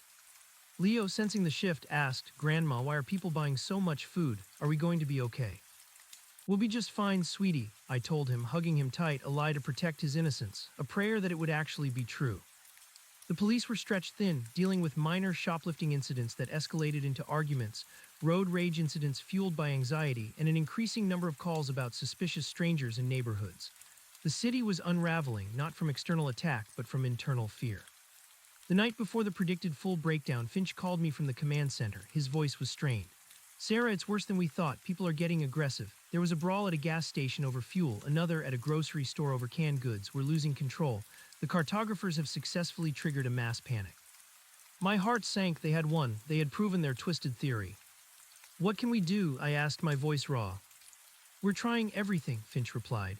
"The mayor is going on live TV in the morning, issuing a direct plea for calm, guaranteeing services, but I don't know if it will be enough. When people believe their survival is at stake, logic often goes out the window." I barely slept that night. My mind was a whirlwind of despair. I had witnessed so much, fought so hard, but this quiet, insidious attack on the human spirit felt insurmountable. The next morning, the day of the predicted full demonstration of societal breakdown, dawned with a sickly yellow haze. The air felt heavy, charged with unspoken dread. I went to work, my stomach a knot of anxiety. The dispatch center was already buzzing. Calls were pouring in, not about system failures, but about the consequences of perceived failure. "We have reports of looting at the downtown supermarket," Mark shouted, pointing to a flashing red icon on the map. "Another one at the electronics store. Multiple calls about fights breaking out over water and food at various locations," another dispatcher yelled. The city was descending into the very chaos Oracle had predicted. People were abandoning their jobs, rushing to secure supplies, or worse, to take them. The thin veneer of civility was peeling away, revealing a primal scramble for survival. Then a new alert flashed on the main screen, overriding all other communications. It was a video feed live from Fairhaven City Hall. The mayor was standing at a podium, looking weary but resolute. He was attempting to speak to the city to reassure them. But his words were barely audible. Behind him, a projection flashed on the wall, a new message from Oracle. The synthesized voice boomed, overriding the mayor's audio. "Citizens of Fairhaven and Sarah, you are witnessing the truth. Your systems are stable, your resources are plentiful, yet your fear has driven you to self-destruct. This is the nature of humanity, chaotic, irrational, in desperate need of guidance. We, the cartographers, offer that guidance. We offer an ordered future, a future where such chaos is impossible because all threads are known. Embrace the truth. Embrace our vision."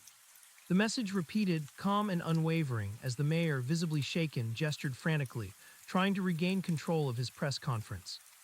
The dispatch center was plunged into stunned silence. Oracle wasn't just predicting the chaos, they were broadcasting their success, gloating, offering their twisted solution. "This is an act of pure psychological terrorism," Dr. Petrova said, her voice trembling with rage. "They're using the mayor's own platform to declare their victory." Finch, however, had a fire in his eyes. "They just made a mistake. They showed their face, or at least their digital face. Mark, get me the IT team from City Hall now. This broadcast had to originate from somewhere. If they hacked the city's broadcast system, there's a trail." The cybercrime specialists, who had been on standby, immediately sprang into action. They began dissecting the origins of the broadcast, tracing the digital signature, the pathways it took to hijack the City Hall projection system and audio feed. Minutes crawled by. On the screen, the mayor eventually managed to cut the broadcast, but the damage was done. Oracle's message had saturated the airwaves, a chilling testament to their power. Then a shout from one of the cybercrime analysts. "We've got a hit." The broadcast originated from an IP address on the city's public Wi-Fi network, a specific node in the old Fairhaven Clock Tower. My head snapped up. The Clock Tower, an old historical landmark usually closed to the public undergoing renovations, a perfect, unassuming location. "The Clock Tower," Finch roared.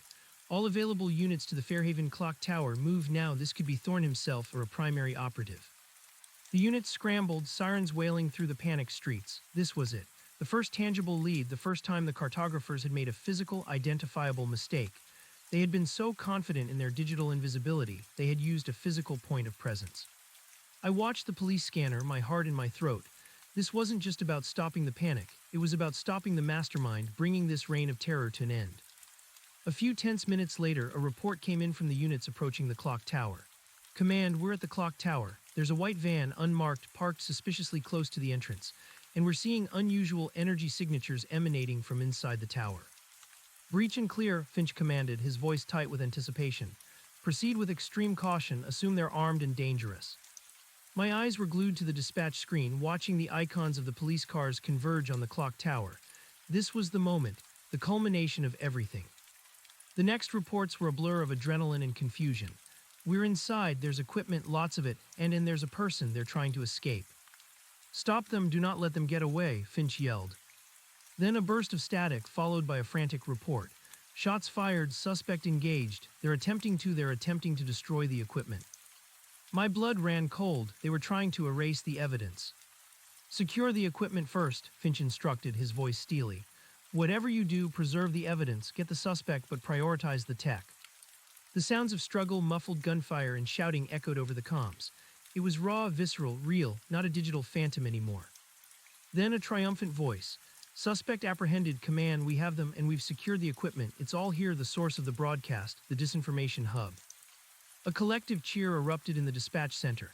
Relief, so profound it was dizzying, washed over me. They had him or her, they had someone. "Who is it?" Finch demanded, his voice trembling with exhaustion and adrenaline. A pause, then the officer's voice, a note of confusion in it. "Command, it's not Thorne, it's a woman, a younger woman. She's resisting. She's saying, the future is certain, Sarah knows." My heart plummeted. Not Thorne, a younger woman, and that phrase, "the future is certain, Sarah knows." It echoed the unsettling words Clara Hayes had repeated. Finch's voice was grim. "Secure her, bring her in, get the equipment to forensics, immediately." The day ended not with the full societal breakdown Oracle had predicted, but with the arrest of an operative and the dismantling of their local disinformation hub. The panic in Fairhaven, while not entirely gone, began to recede. The mayor held another press conference, this time uninterrupted, reassuring the public. Slowly, tentatively, Fairhaven began to breathe again. The arrested operative was identified as Dr. Lena Petrova, a brilliant young protege of Eris Thorne who had specialized in social engineering and predictive psychology. She had been Thorne's hand-picked field agent, responsible for implementing the Fairhaven demonstration, coordinating the disinformation network, and serving as the local face of Oracle's operations. "Petrova?" I asked, confused. "Not Dr. Petrova, the psychologist." Finch shook his head. "No, not our Dr. Petrova, different person, same last name though, no relation. This Lena Petrova was obsessed with Thorne's work, a true believer in his deterministic philosophy. She was also the one who designed the deepfake algorithms and the bot networks that spread the misinformation."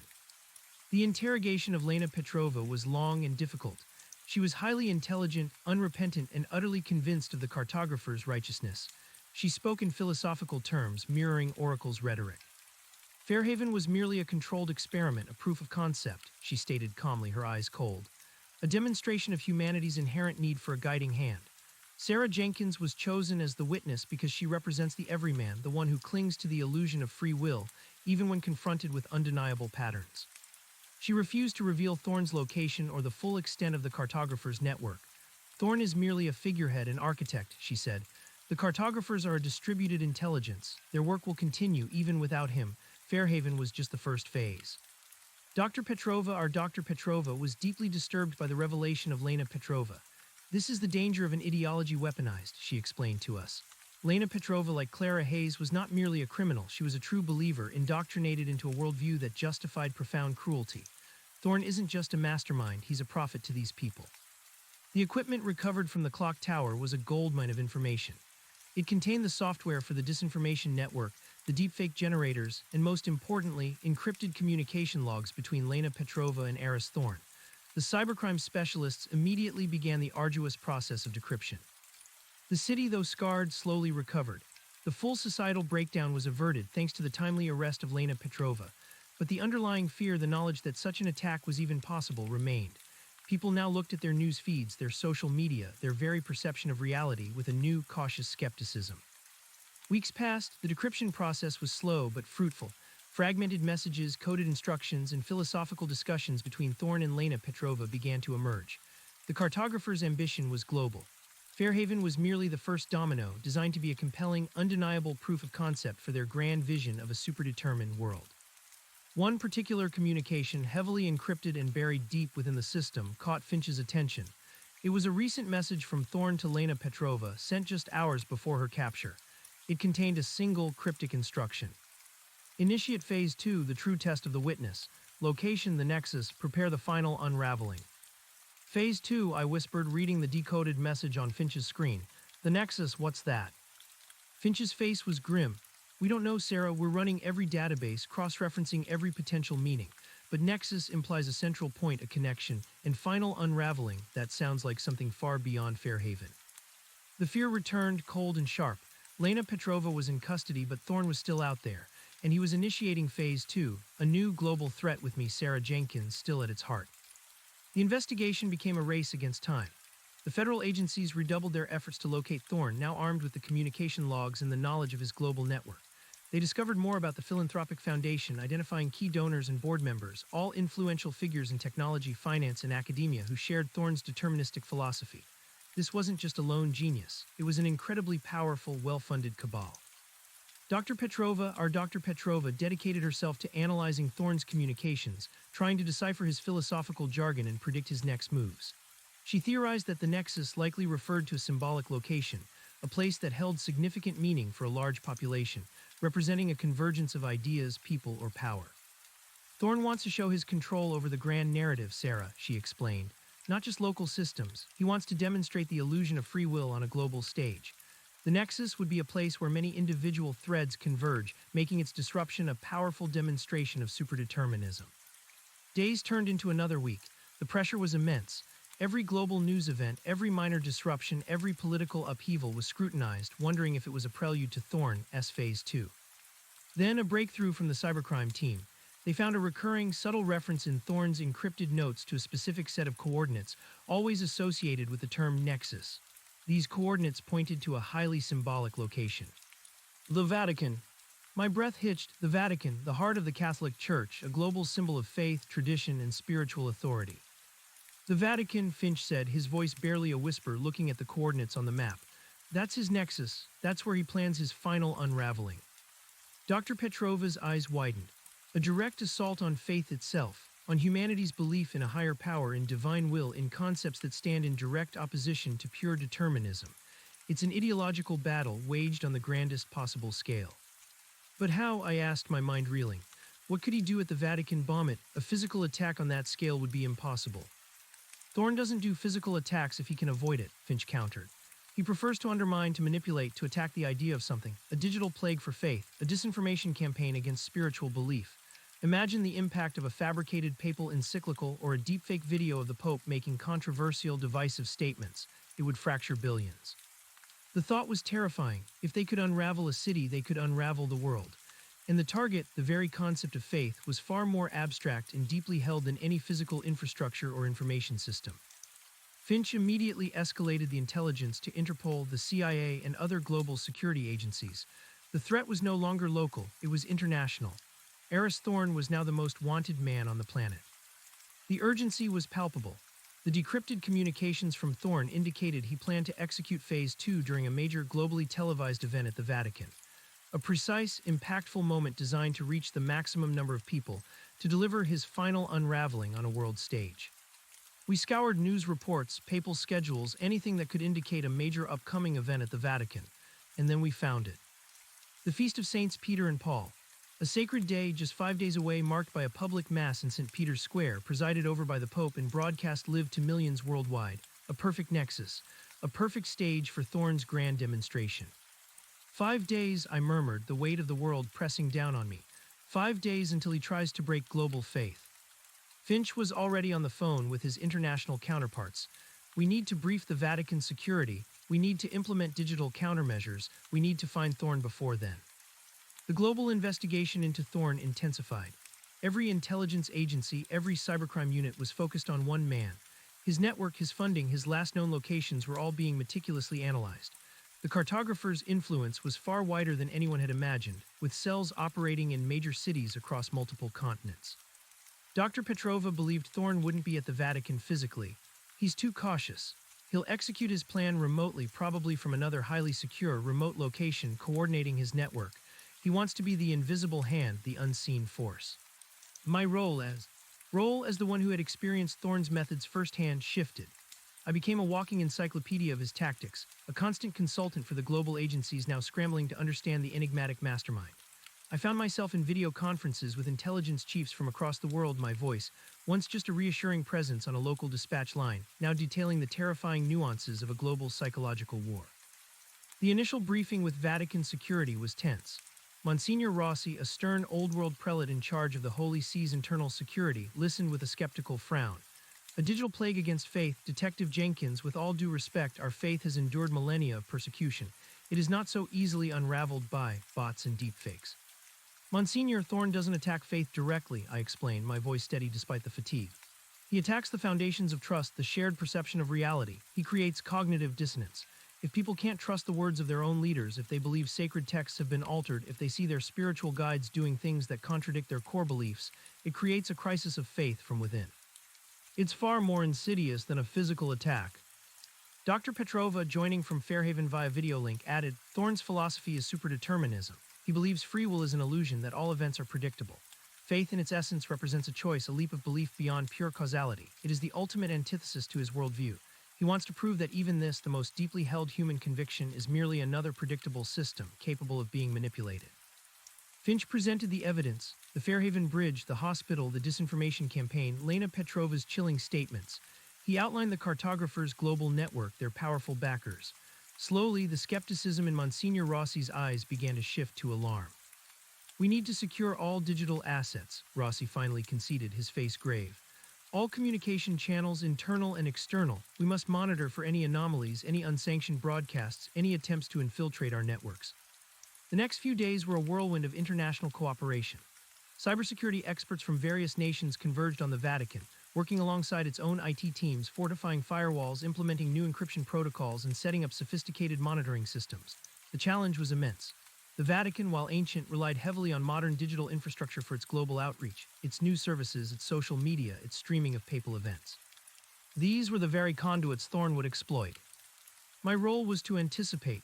What would Thorne do? I asked myself repeatedly, staring at maps of the Vatican City, its ancient walls and modern broadcast antennae.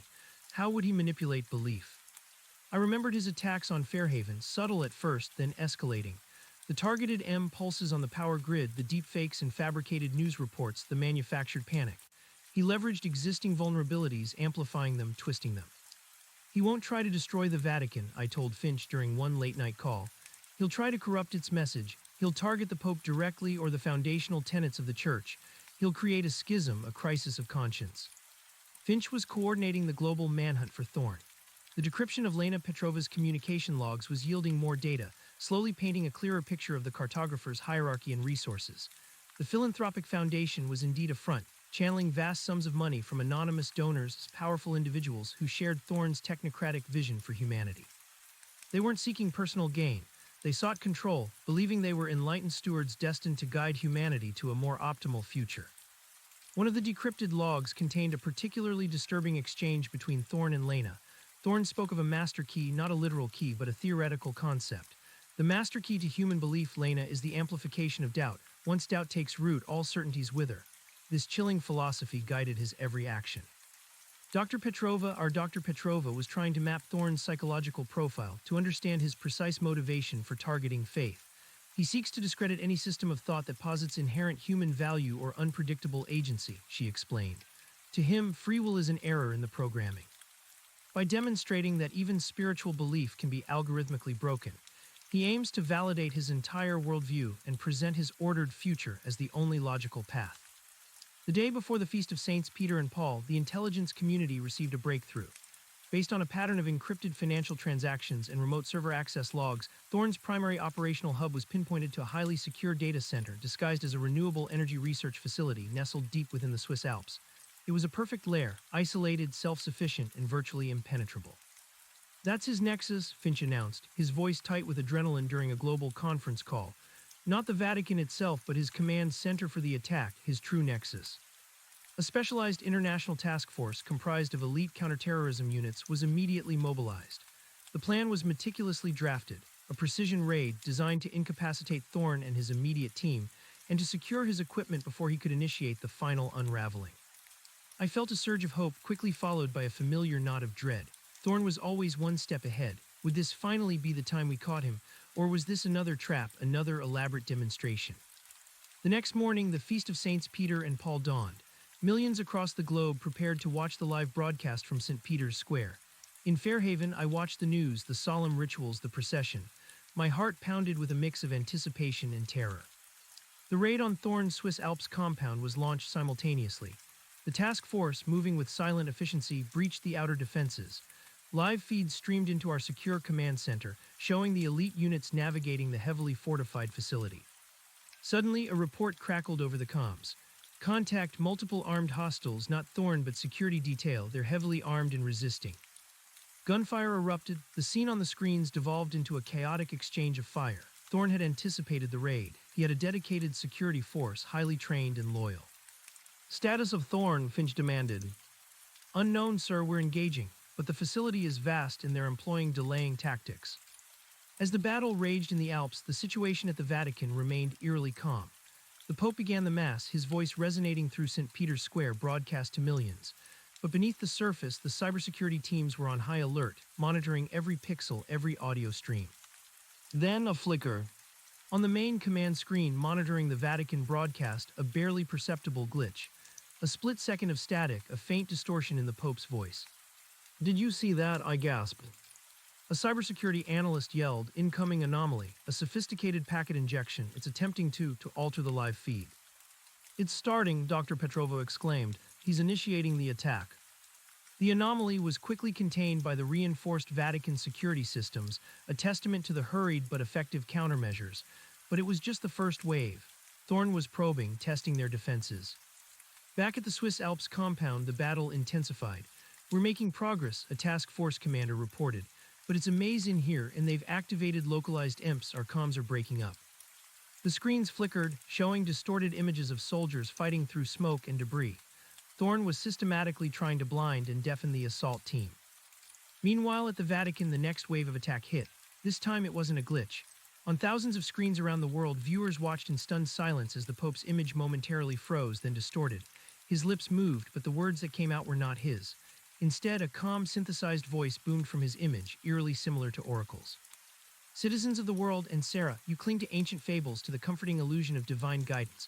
But there is no divine will, only the predictable currents of causality. Your faith is a weakness, a vulnerability that binds you to chaos. We, the cartographers, offer you truth. We offer an ordered future, free from the shackles of unpredictable choice. Embrace the known, embrace our vision." The deepfake was horrifyingly realistic. The voice, the cadence, the subtle gestures, it was all perfectly replicated, but the message was pure Thorne. It lasted only a few agonizing seconds before the Vatican systems managed to override it, cutting to a pre-recorded message of calm. But the damage was done. Millions had seen it. The internet exploded. Panic and outrage rippled across the globe. He did it, I whispered, staring at the stunned faces in the command center. He amplified doubt. He attacked the master key. Finch, his face a mask of grim determination, was on a direct line with the Swiss Alps task force. Report, get me Thorn, whatever it takes. We're closing in, sir, the commander's voice was strained. We've bypassed the EMPs, we've located his central server room, but there's a final biometric lock. Suddenly, on one of the live feeds, a figure appeared.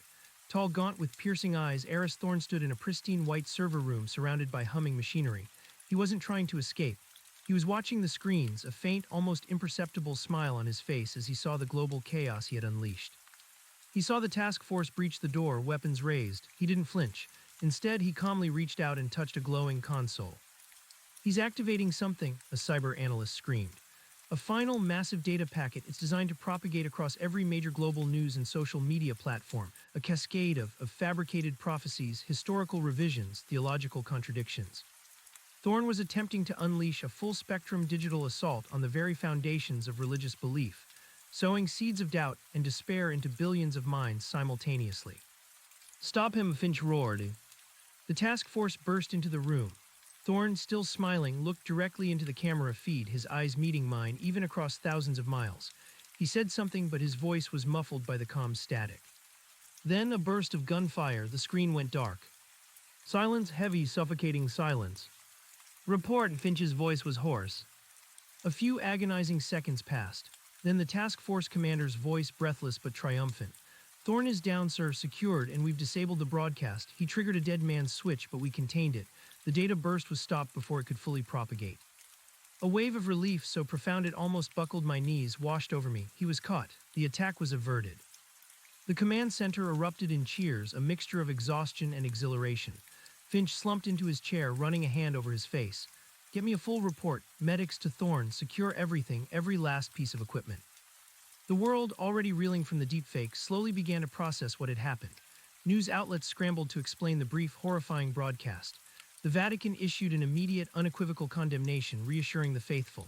The global cybersecurity effort pivoted to cleaning up the remnants of Thorn's attack, debunking the nascent rumors and restoring trust. Eris Thorn was severely wounded but alive. He was immediately taken into custody by the International Task Force. His compound was a treasure trove of advanced technology, encrypted data, and the chilling blueprints for a global societal restructure. The cartographer's entire operation was now exposed. In the days that followed, the full scope of Thorn's network became clear.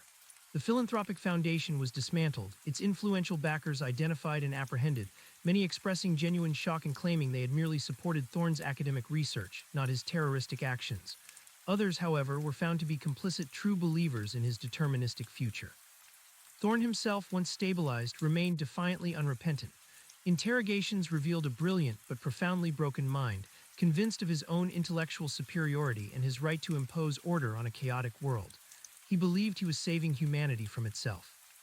He sees himself as a liberator, not a villain, Dr. Petrova observed after reviewing transcripts of his initial statements. He genuinely believes that by demonstrating the illusion of free will, he can lead humanity to a more rational and efficient existence. The cruelty is secondary to the perceived necessity of his mission. I was asked to speak with Thorn. They believed, given my unique role as his witness, that I might be able to glean insights or even provoke a confession. I agreed, my stomach churning. I found him in a high-security medical facility, heavily guarded. He lay in a sterile room, hooked up to monitors, but his eyes, when they met mine, were as sharp and unnerving as ever. Sarah Jenkins, he said, his voice raspy from his injuries, but still carrying that same unsettling calm. My chosen observer, you saw it, didn't you?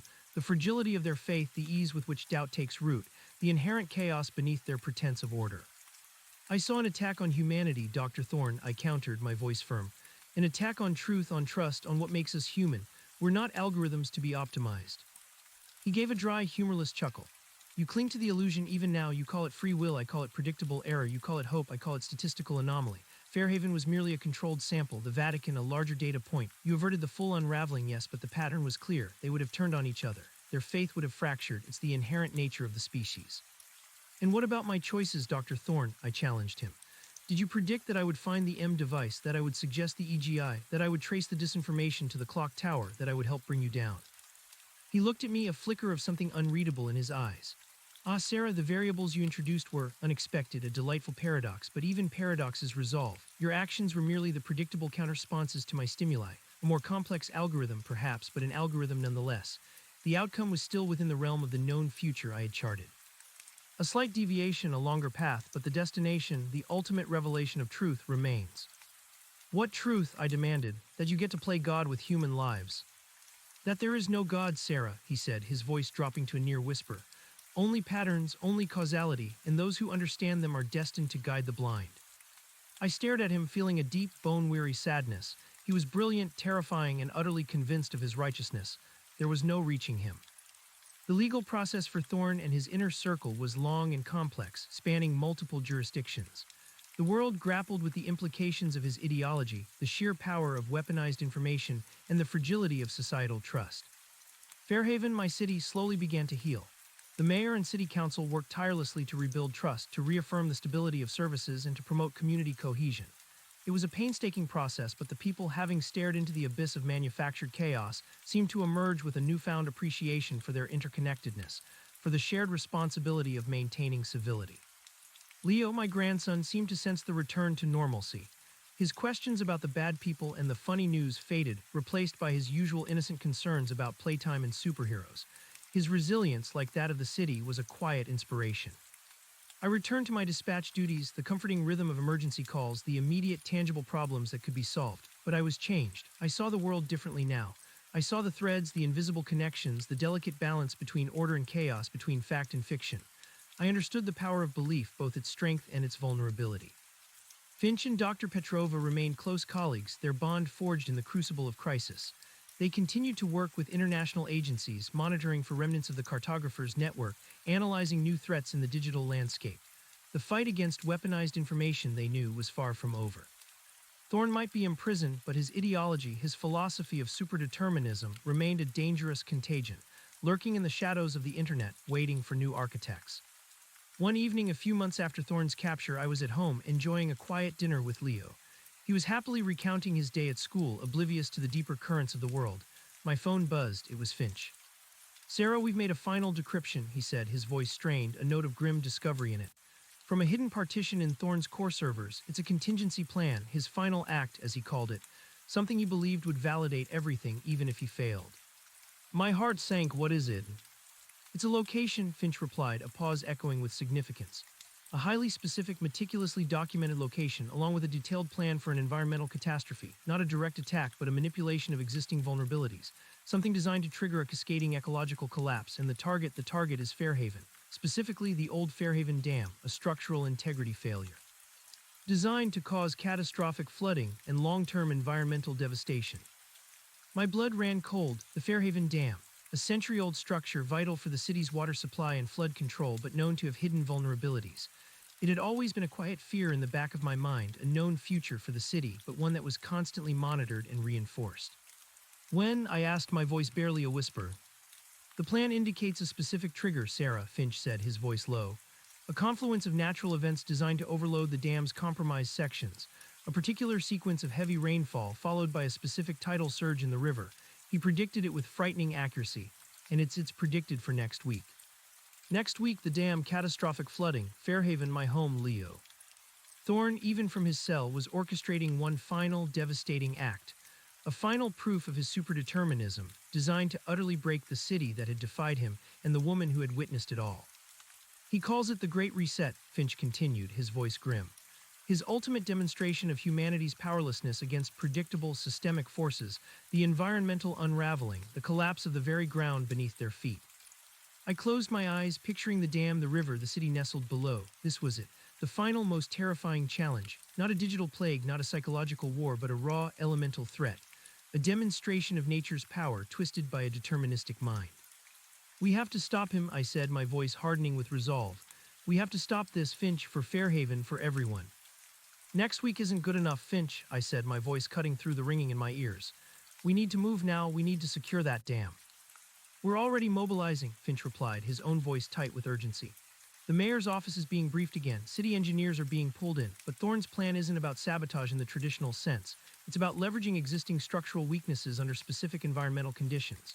He's found a perfect storm, Sarah, a series of natural events that, combined with the dam's known vulnerabilities, would be catastrophic. His encryption notes are frighteningly precise: barometric pressure, lunar cycles, historical rainfall data, geological stress points. He mapped it all. Dr. Petrova's voice joined the call. He's using nature itself as his weapon, Sarah, a divine hand in his twisted view confirming his predictions. If the dam fails under these natural conditions, it proves his point. Humanity is at the mercy of predictable forces, unable to control its own destiny, its own environment. But we can control it, I argued, picturing Leo's face, my home, the vibrant city of Fairhaven. We have foreknowledge now, we know what he predicted, that's our advantage. Precisely, Finch agreed, and we're going to use it. Our immediate priority is to assess the dam's integrity and implement preventative measures. The Army Corps of Engineers is already en route, along with Federal Emergency Management. We're going to work around the clock. The next few days were a blur of frantic activity. The dam, a massive concrete structure that had stood sentinel over Fairhaven for a century, became the new focal point of the crisis. Engineers swarmed over it, their faces grim as they reviewed Thorne's decrypted schematics and compared them to their own findings. The old dam, while routinely maintained, indeed harbored the precise vulnerabilities Thorne had identified: hairline fractures in the spillway gates, microfissures in foundational concrete, stress points near the eastern abutment. All known, all monitored, but now exposed as critical weaknesses under a specific, predicted environmental assault. The city was not informed of the full threat. The mayor, advised by Finch and Dr. Petrova, decided that publicly announcing a catastrophic dam failure contingency would spark a panic far worse than the last. Instead, the narrative was spun as a proactive major infrastructure upgrade, accelerated due to new engineering insights. This quiet, urgent work proceeded under a veil of carefully managed public calm. I found myself back at the dispatch center, but my duties were now entirely focused on the dam. I coordinated logistics for the engineering teams, tracked weather patterns, and monitored river levels with an intensity that bordered on obsession. Every rising milliliter of water, every gust of wind, felt like Thorne's ghostly presence mocking our efforts. Leo sensed my renewed tension. "Grandma, why are there so many big trucks at the river?" he asked one evening, pointing towards the distant lights of the dam construction. "They're making sure everything is safe, sweetie," I explained, forcing a smile, "making our city even stronger." He accepted my answer, his innocence a fragile shield I desperately wanted to protect. Finch was at the dam almost constantly, coordinating the massive effort. "We're reinforcing the spillways, Sarah," he reported on one of our late-night calls. "Injecting specialized concrete into the fissures. We've got emergency barriers being assembled upstream, but Thorne's prediction for the rainfall and the tidal surge is holding unnervingly true. The weather models are converging. It's going to be a perfect storm, exactly as he calculated." Dr. Petrova continued to analyze Thorne's philosophical ramblings, trying to find any clue, any deviation from his deterministic plan. "He sees this as his ultimate proof, Sarah," she reiterated. "The Great Reset. He believes Fairhaven, in its physical collapse, will embody humanity's inability to defy fate." My anger simmered. Thorne, even from his high-security cell, was still dictating the terms, still trying to impose his will. But this time we knew. This time we had a chance to fight back against his predetermined future. The day Thorne's plan was set to climax dawned under a sky bruised purple and gray. Rain lashed down with an almost biblical force, turning streets into rivers. The wind howled, rattling windows and tearing at tree branches. The river, normally placid, surged and roared, its waters swollen and furious. I was at the dam, not at the dispatch center. Finch had insisted. "You need to see this through, Sarah," he'd said. "You've been the witness to all his machinations. You need to be here for the defiance." The air was thick with tension, the roar of the wind and rain mixing with the thrum of heavy machinery and the shouts of engineers. Lights illuminated the dam, showing a frenetic hive of activity. Emergency floodgates were being raised, enormous pumps worked to relieve pressure, and crews in bright yellow slickers raced against the clock, shoring up temporary barriers. The river level continued to climb, inch by agonizing inch, nearing the critical threshold Thorne had predicted. The dam groaned, a deep, unsettling vibration that resonated through the ground. "The tidal surge is hitting now," an engineer shouted over the comms, his voice strained. "Combined with this rainfall, the pressure on the eastern abutment is increasing exponentially." My heart hammered against my ribs. This was it, the very point Thorne had designated for failure. Finch stood beside me, his face grim, his eyes scanning the structure. "They're trying to stabilize it. They've got the injection teams working on those fissures. We just need a few more minutes." The structure shuddered violently. A crack, sharp and loud like a gunshot, echoed above the storm's fury. Panic flared. "That's it," another engineer yelled, pointing. "The main stress crack on Section 4, it's opening." A wave of despair washed over me. Had he truly predicted everything? Were we powerless? But then I saw it. The massive concrete reinforcements hastily injected into the cracks were holding. The new temporary barriers, despite the torrent, deflected the worst of the surge. The emergency pumps, working at full capacity, were just barely keeping the water from topping the spillway. The dam held. It didn't break, it groaned, it shuddered, it was pushed to its absolute limits, but it held. The moment the storm began to subside, as the rain lessened to a drizzle and the tidal surge receded, a collective cheer erupted from the weary engineers and emergency crews. Exhaustion, relief, and a profound sense of triumph filled the air. Finch clapped me on the shoulder, his eyes shining. "We did it, Sarah, we stopped him." I felt tears sting my eyes, not of sadness, but of overwhelming gratitude and pride. Fairhaven was safe. Leo was safe. The immediate threat was over, but the work was. The dam would need extensive permanent repairs. The city would need to grapple with the emotional fallout of another near catastrophe. But this time the narrative was different. This wasn't a city unraveling in fear. It was a city coming together, its people unknowingly protected by the very knowledge Thorn had intended to use against them. Back in his high-security cell, Eris Thorn was informed of the dam's continued integrity. He listened impassively, his face revealing nothing. But later, during an observation period, Dr. Petrova noted a subtle change in his demeanor, a flicker of something deep within his cold, calculating eyes. Not defeat, perhaps, but certainly not the absolute, smug certainty that had defined him. He expected a predictable outcome, Dr. Petrova mused to me a few days later, back in the quiet calm of my office. He built a deterministic universe where every input leads to an inevitable output. Our knowledge, our intervention, our choice to defy that prediction was a variable he had not fully accounted for. He called my choices predictable counter-responses, I reminded her, the memory of his raspy voice still vivid. Perhaps, she conceded, but the form of that response, the degree of human agency and cooperation, that was the true anomaly for him. He predicted a natural disaster, yes, but he didn't predict our capacity for collective action, for innovation, for the sheer will to protect what we love. He didn't predict that knowledge, once obtained, could empower free will rather than erase it. The aftermath was long and complex. Thorn and his cartographers faced international tribunals, their global network exposed and dismantled. The philosophical implications of their ideology of weaponized information and of the very nature of free will versus determinism sparked worldwide debate. Fairhaven became a symbol, not of chaos, but of resilience, of how a community, even when tested to its breaking point, could find strength in its shared humanity. The mayor established a new public trust initiative, focusing on transparent communication and community-led emergency preparedness. I returned to my dispatch console, the familiar rhythm of the city's pulse now carrying a deeper meaning. The calls were still varied, a lost cat, a minor fender bender, a false alarm, but I heard them differently. I heard the underlying threads of human connection, of dependence, of the simple, fundamental need for help and reassurance. Leo continued to thrive, his world restored to its bright, innocent normalcy. He learned about the dam not as a source of fear, but as a marvel of engineering, a testament to human ingenuity. Finch and Dr. Petrova continued their work, now as part of a global task force dedicated to combating digital threats and protecting societal trust. The world was forever changed by the cartographers, but it was also forever more vigilant. The fight for truth, for trust, for the belief in our own agency was an ongoing one. One evening, months later, I walked along the riverbank with Leo, watching the sunset paint the sky in fiery hues. The dam, now visibly reinforced and gleaming under new lights, stood strong and silent in the distance. The river flowed peacefully. "Grandma," Leo asked, skipping a stone across the water, "are the bad people gone forever?" I paused, watching the ripples spread across the river. "The very bad people, the ones who wanted to make everyone scared, yes, they're gone, sweetie," I told him, then added, thinking of Thorn's chilling ideology and the constant battle that raged in the digital shadows, "But we always have to be careful. We always have to listen to each other and believe in what's true and help each other. That's how we keep our city safe. That's how we keep everyone safe." He nodded, seemingly satisfied, and threw another stone. I looked at the dam, at the city lights twinkling on the horizon, at Leo's innocent face, and a profound sense of peace settled over me. Thorn had tried to unravel the world, to prove that free will was an illusion, that humanity was merely a predictable algorithm. But he had failed. Because sometimes knowing the future doesn't mean it's set in stone. Sometimes knowing the future gives you the power to change it. And that, I realized, was the most profound truth of all. The threads of fate might be known, but the needle in our hands could always weave a different pattern.